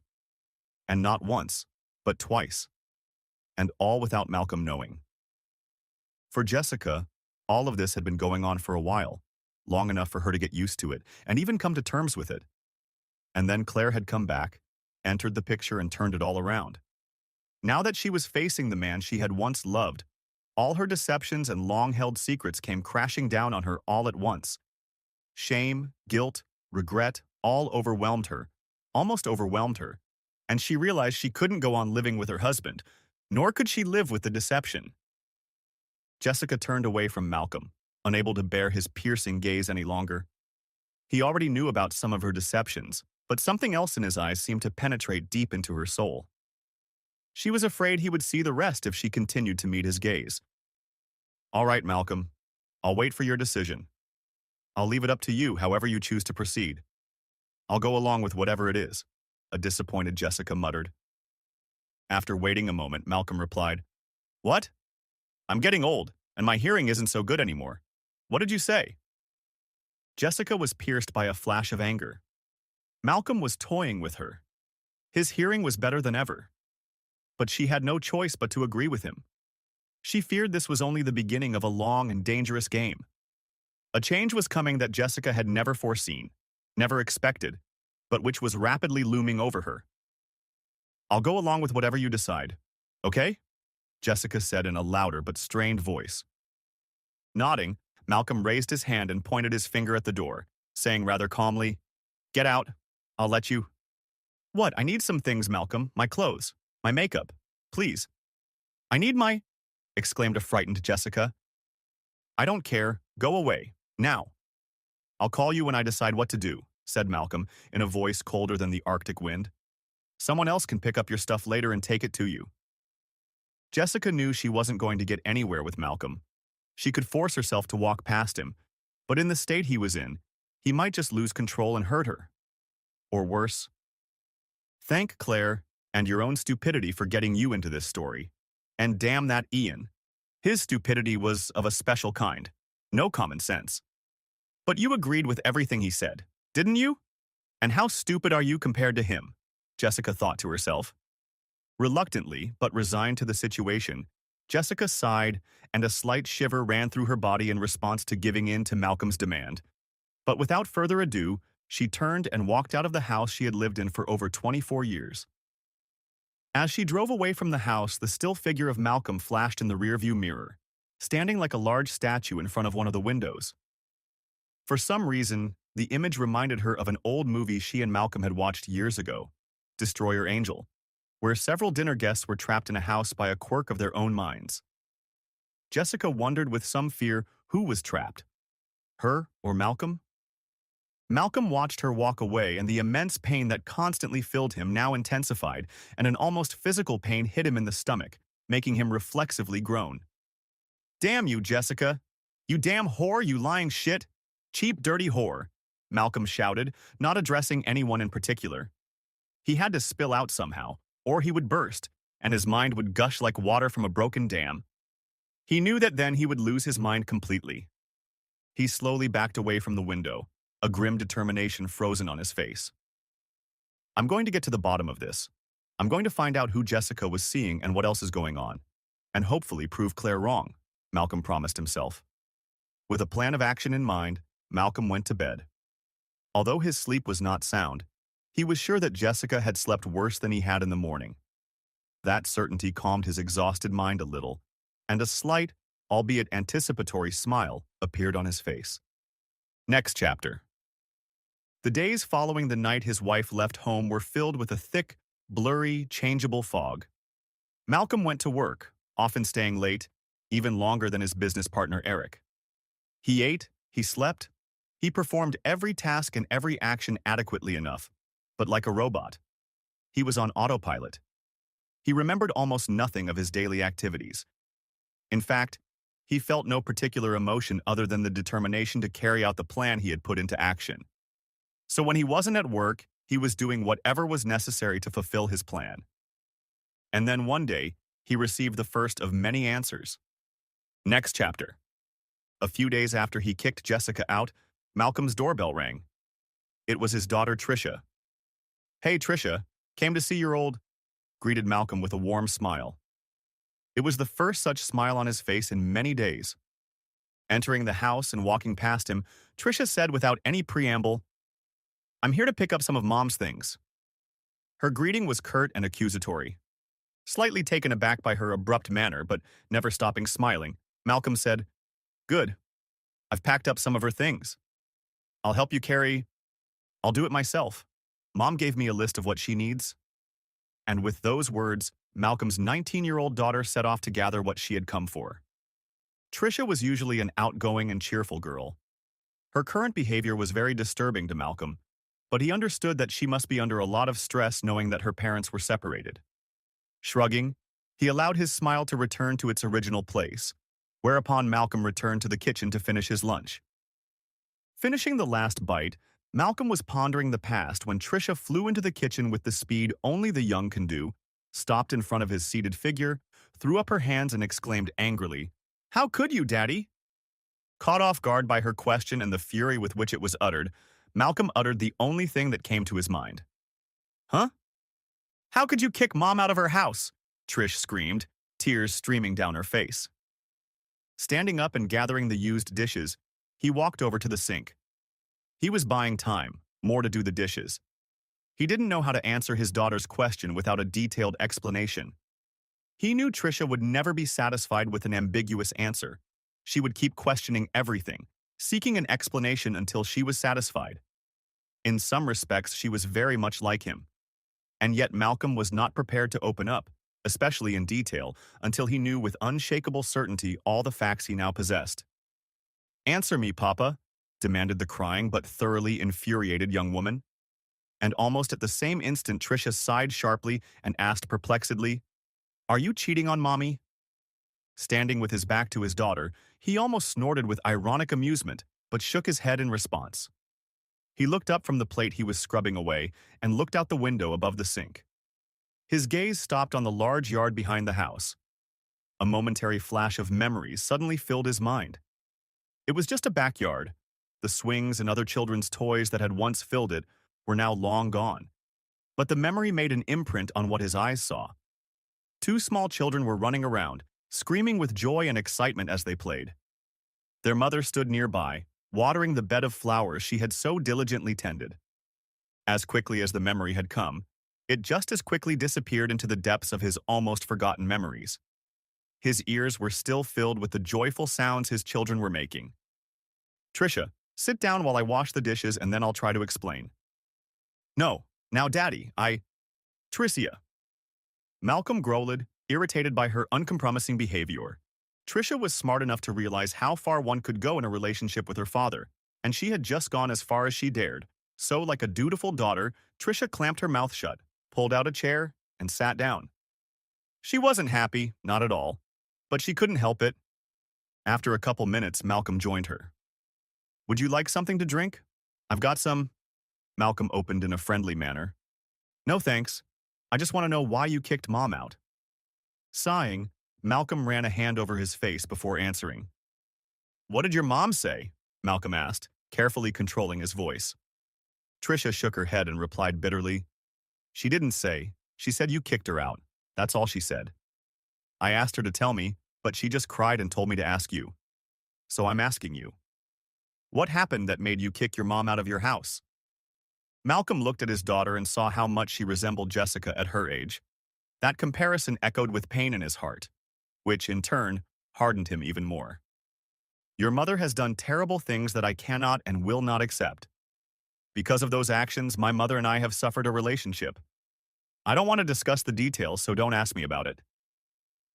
Trisha listened to her father's explanation, spoken in a monotone, almost droning voice, but she knew her father well enough to hear the pain behind every word.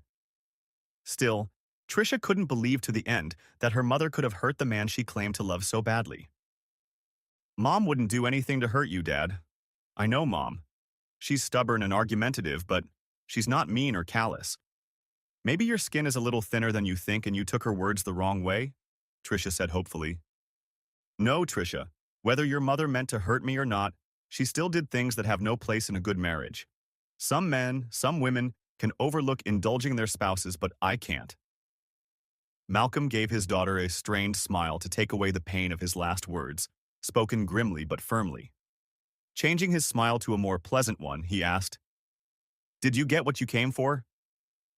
Suddenly wide-eyed, Trisha stood up, or rather, jumped up from the table. The chair flew back a couple of feet from the hard and sudden contact with the back of her straightened legs. You and Mom are getting a divorce?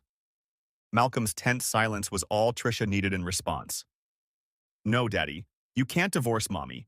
She loves you and you love her. Please, Daddy, don't do this, Trisha pleaded, bursting into sorrowful tears. Malcolm was silent for a moment, listening to his daughter's quiet sobs, then stood up and calmly walked over to his daughter, wrapped his arms around her and cradled her head against his chest.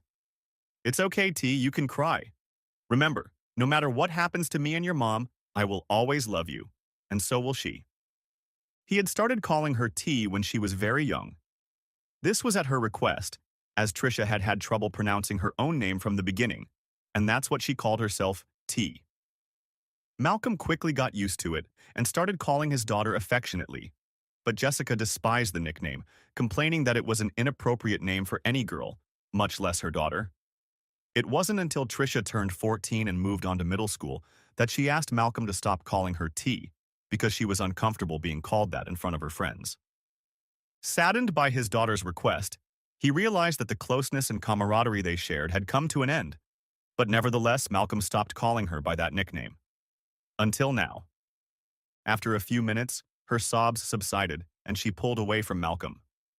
I'm sorry. I didn't mean to act out in the waterfall, but you caught me off guard. I mean, really, I'm a grown woman. I'm at university and living on my own. If you and Mom get divorced, it shouldn't affect me. Not like that anyway. Grinning slightly at the mention of his daughter's proclamation of, I'm a grown woman, Malcolm said quietly, more to himself than to Trisha. It's okay. I didn't expect it either. Stuff happens, and often it's stuff we don't like, but all we can do is move forward. He hugged his daughter one last time and then released her. Are you going to be okay now? Trisha nodded, wiping the tears from her face. Grabbing a paper towel, she headed to the sink to remove any remnants of sadness. Unable to comfort his daughter any longer, he sighed in frustration, then said somewhat cheerfully, Okay, then I'll help you pack and carry everything your mom told you to take. Come on, let's do that, and I'll take you out to eat, Trisha. Okay? Okay, Daddy. I'm all right now, and you can call me T if you want to. I like that. But only if you bring me M&M's ice cream for dessert. Malcolm, chuckling at her demand, said, Okay, T, you got yourself a deal. Next chapter. Mona was one of the kindest, most considerate and caring of ladies. She married Jung at 16 to an older man named Roy Leonard, who was 4 years older than her, which, given her age at the time, was definitely an older man. Despite some difficulties, particularly money problems, their marriage succeeded where others had failed. Mona also had a shrewd character and had made it clear to Roy early in the marriage that she would not tolerate any antics or fooling around. Roy was going to be a decent husband and a good father to their children. That was one of the reasons they stayed together, and Roy, despite his questionable character in other ways, loved his wife very much and would never do anything to hurt her. Mona never forgot the troubles she and her husband had gone through, and it tempered her judgment of others. So when Malcolm kicked Jessica out, Mona had rushed to comfort Jessica as soon as she heard about it. By then, Jessica was living in her parents' old house with her son and his 2 roommates. None of the roommates objected to Jackson's mother living with them. First of all, she was an excellent cook. And secondly, even at her advanced age, she retained the beauty and slenderness of a woman's form. This embarrassed Jackson to some extent, especially when his roommates drooled over his mother as a hot babe. 2 weeks passed, and the day before, Trisha had come and picked up her mother's things. Although Trisha was as friendly as ever, Jessica sensed a distinct change in her. It was the little things that gave her away. A slight hesitation where there shouldn't have been one. A thoughtful look, and when it was caught, Trisha's expression changed to a somewhat ashamed one. Yes, it was little things like this that gave Jessica the first hints of trouble with her daughter. Today was the third day in a row that Mona had come to visit, and Jessica was getting a little tired of her visits. "So, Jessica Ann, how are you today? I brought some dumplings for you. I remembered how much you liked them in the past." Placing a container of what looked like a Tupperware on the table, Mona immediately went to her favorite topic, bingo. "I'm telling you, girl, the winnings at some of these parlors are pretty big. Some even go up to $1,000. Not bad for 2 hours of smearing ink on a little piece of cheap paper.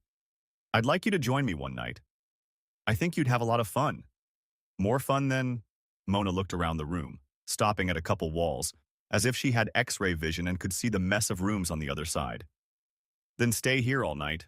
I'm sure the boys like coming to your place, but say, I've got an idea. How about this?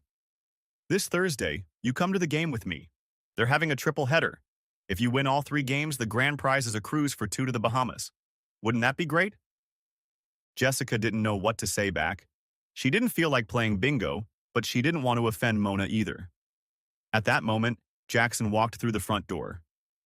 "Mom! Mom! Where? Oh, there you are!" Jackson shouted as the door's return spring slammed shut with a loud crack. "Hello, Mrs. Leonard." "Hello, Jackson. I swear you're looking more and more like your father every day." "Thank you, Mrs. Leonard." Jackson quickly turned to his mother, hoping to avoid Mrs. Leonard's awkward remarks. "Mom, I know this is really fast, but I forgot that we're having a bake sale for the club at the university this Friday. Do you think you can bake a couple of pies on Thursday?" Jessica was caught off guard by Mona's casual compliment to Jackson, and suspicious thoughts quickly raced through her mind. What did she mean? Did Malcolm know the children weren't his, and had he told Roy and Mona? Was Mona up to some twisted psychological game? When her son's request penetrated right into her darkest corner, Jessica quickly jumped at the chance to talk herself out of going to bingo. "Sure, Jackson." "Oh, wait," replied Jessica, then turned to Mona and smiled. "I'm sorry, Mona. I wish I could go with you, but family comes first, you know that. Maybe another time?" Mona was looking forward to Jessica joining her at bingo, but she was well aware of what family was all about. "Sure, don't worry, dear. We'll have plenty of other opportunities to get together." "Thank you so much for understanding, Mona," said a truly grateful Jessica, although her gratitude was not at all what Mona had intended, rising from her chair. "Not at all, my dear." Mona stood up as well. "I have to go now. Roy will be home soon, and if dinner isn't on the table by the time he gets here, he'll turn into a real menacing bear." Mona grinned at her own levity. "You know men. They get bigger, older, but they still get cranky like babies if they aren't fed, burped, and changed." After Mona left, Jessica's thoughts returned to the question of how much Mona knew and whether she was playing mind games with her. It seemed that everything Mona said indirectly related to Jessica's marital status and the causes of her problems. "Maybe I'm just being paranoid?" Jessica pondered as she prepared dinner for her son and his roommates. "Maybe I'm feeling guilty, just a little bit, and it's playing tricks on me. Maybe it is. Or maybe it's not." Next chapter. Ian Wilson was not a very patient man. A burning desire for revenge consumed his entire waking hours and even some moments of sleep. He fantasized and dreamed that this was exactly what would happen. How many times had he done nothing but hold himself back? So it was with a sigh of deep satisfaction that he learned that Malcolm had uncovered his wife's affair with him. He was beyond overjoyed. Years of pain and humiliation had been smoothed away by the pursuit and conquest of Jessica Ann Harris. Convincing her to bear him children was, to say the least, a brilliant solution to his sense of revenge. Not that he cared about his own or anyone else's children. It was simply another opportunity to advance his cause. He felt he had truly screwed up with Malcolm Harris. But no, he wasn't done with him yet. There was still one more thing left to do. "Hey, Jessica, how's it going?" Ian asked with fake sincerity as soon as Jessica answered the phone. He'd called her to make sure she was still his, that she was still on board, and more importantly, that she had no doubts about his own false feelings for her. "Hey, babe, I'm okay. How's it going?" replied a radiant Jessica. "Lonely. I've been waiting for you. I haven't heard from you in days." "Is everything okay?" Ian asked cautiously. "Yes, sweetheart. Everything's fine. And I miss you too. How I wish I could be next to you right now, in your arms. I'd call you, but we're in a hectic time. Besides, I've decided it's best to let Malcolm cool off. Besides, I don't want anyone to find out about us until I'm divorced.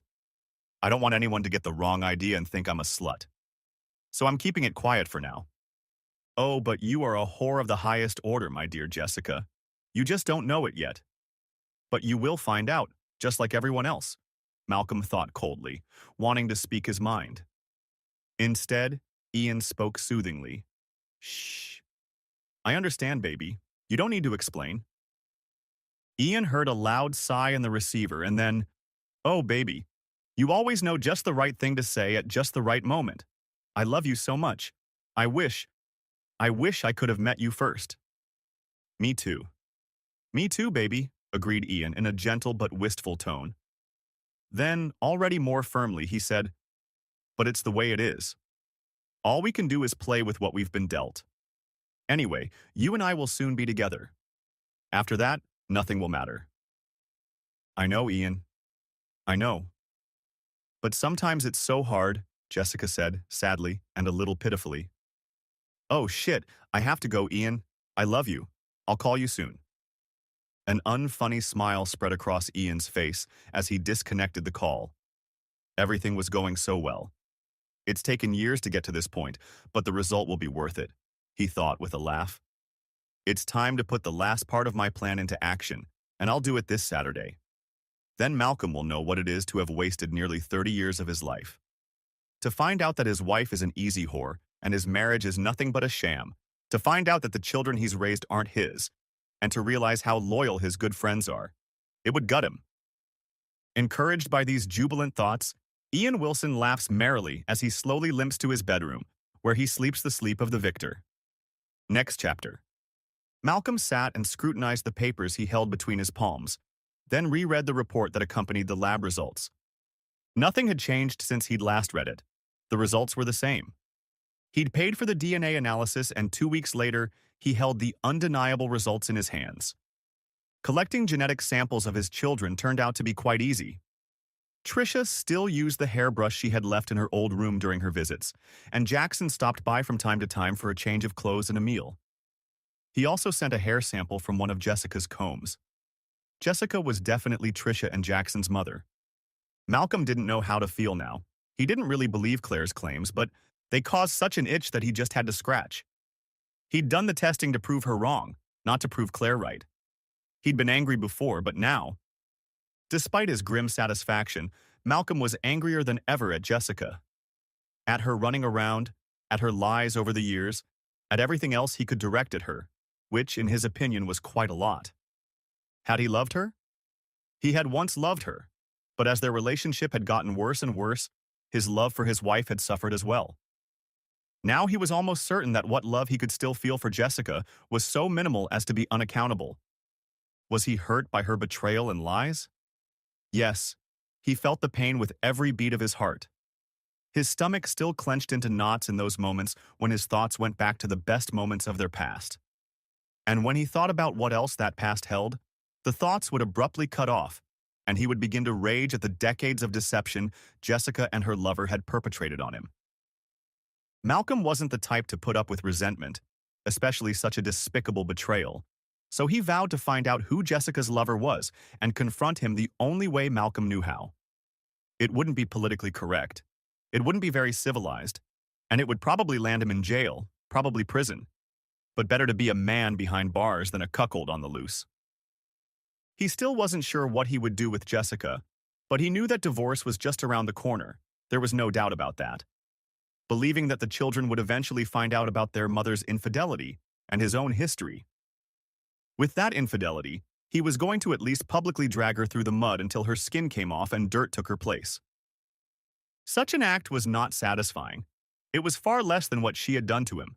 But short of tying her up and torturing her every day for the next 30 years, it was the best he could do, at least for now. Yeah, those mutual friends of theirs who'd helped cover up Jessica's cheating, he'd deal with another time, when they least expected it. Next chapter. Jackson? Hey, Dad. What's up? Jackson replied, holding the phone to his ear and trying to eat a very large stuffed burrito. I left some papers at home. Could you drive over there and fax them to me? I'm in a meeting out of town and I need those reports in about an hour. I'll send you the fax number. Can you do that? Malcolm asked, hoping his son wouldn't say yes and forget about it right after he hung up. Yes. Sure, Dad. It's sitting on my desk. It's called Research on Advanced Injection Molding for Increased Production. Don't worry, I'll send you the title. How soon can you drive up to the house? Okay, we'll be leaving in about, 20 minutes, so count on 40 minutes. Is that okay? Jackson replied, beginning to devour the first of 3 burritos. Yeah, that'll be fine. I'll send you the info as soon as we hang up. Okay, Dad. Bye. 5 minutes later, Jackson's cell phone beeped, indicating he'd received a text message. But he was too busy eating his second burrito to pay any attention to the phone. With his hunger satisfied, Jackson made his way to the living room, sat down in a rather comfortable upholstered chair, and turned on the television to see if there were any reruns of his favorite shows. A few minutes later, during a commercial for computers, he suddenly remembered his father's request. Glancing at his watch, he noticed that it had been 45 minutes since his father had called. Oh shit. Jackson knew his father would be furious, but his dad always said, better late than never. Hoping his father would understand and follow his wise philosophy, Jackson ran out the door and ran to the car. Racing like a madman, which was the normal way of driving for most young men his age, he made it to his father's house in half the time it would have taken otherwise. Somewhat proud of himself for making up for lost time, Jackson rushed to one of the posts at the gate and entered the code to unlock the gate. As soon as the gate opened, Jackson ran into the house, reading his father's message as he went. Where did his father say the documents were? In his desk? On his desk? I guess I'll have to look.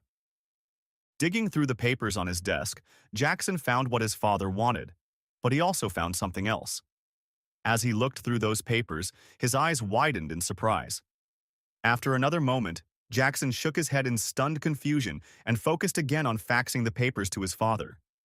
But as he stood there, dialing the fax number and running each sheet through the scanner, his thoughts returned to what he had read on the other papers. He felt a slow anger begin to build in his mind. Next chapter. Later that evening, when Malcolm entered his house, a very upset son was confronted by a very tired father. Waving some papers around, Jackson stopped his brisk walking like a madman and met Malcolm's gaze. Why didn't you tell me sooner? Why did I have to read it off some piece of paper? Does Trish know? Watch your language, boy, Malcolm admonished sternly, expecting Jackson to apologize. I'm sorry, Dad, but... Waving for his son to shut up, Malcolm sank down onto the couch. Raising his eyes and meeting his son's gaze, he said, You weren't supposed to know anything about this. The harsh look silenced his son, ready to argue about what he should have known and what he shouldn't have known. I didn't tell you because I wasn't ready to discuss it with you or Trisha. I haven't made a decision on some things yet, and until I do, this topic is closed. Before he could finish the last sentence, Malcolm stood up and headed for the stairs. Dad, wait, I'm not done yet, Jackson said loudly, looking after his father as he walked away. Jackson, you can take the stomachache all you want, but I have nothing more to say. I'm going to bed. You can stay the night or you can go home. Either way, lock yourself in. Lock me out? Thank you. Good night. Frustrated by his father's stubbornness and angry at the situation, Jackson quickly walked out the door, slamming it shut and locking it. He knew his father well, and any further attempt to question him would simply piss him off. As he walked up the stairs, Malcolm heard the door slam and sighed in frustration.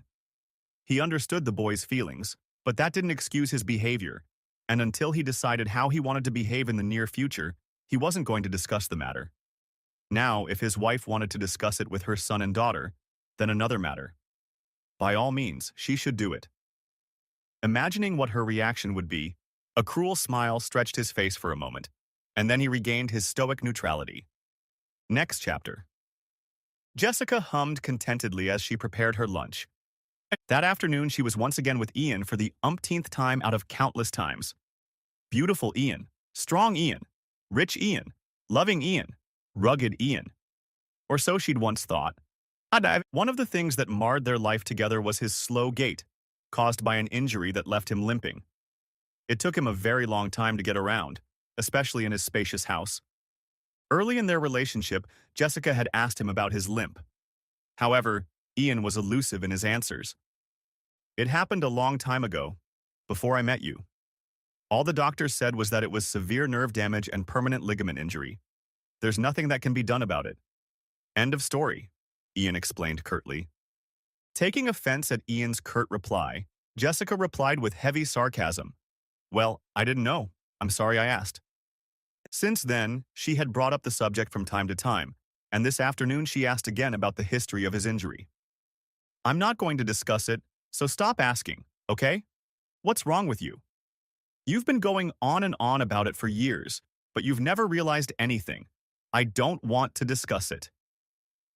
Jessica was furious. She was getting tired of Ian snapping at her, cooling down, then getting hot.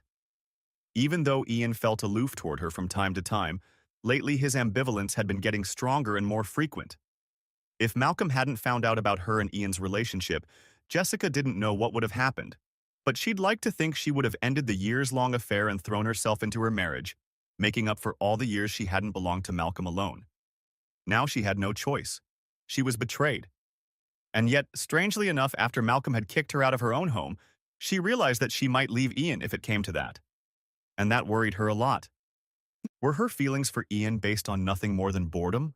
Or maybe revenge? If so, the thought was not a pleasant one. More than that, it was nauseating. What about her children?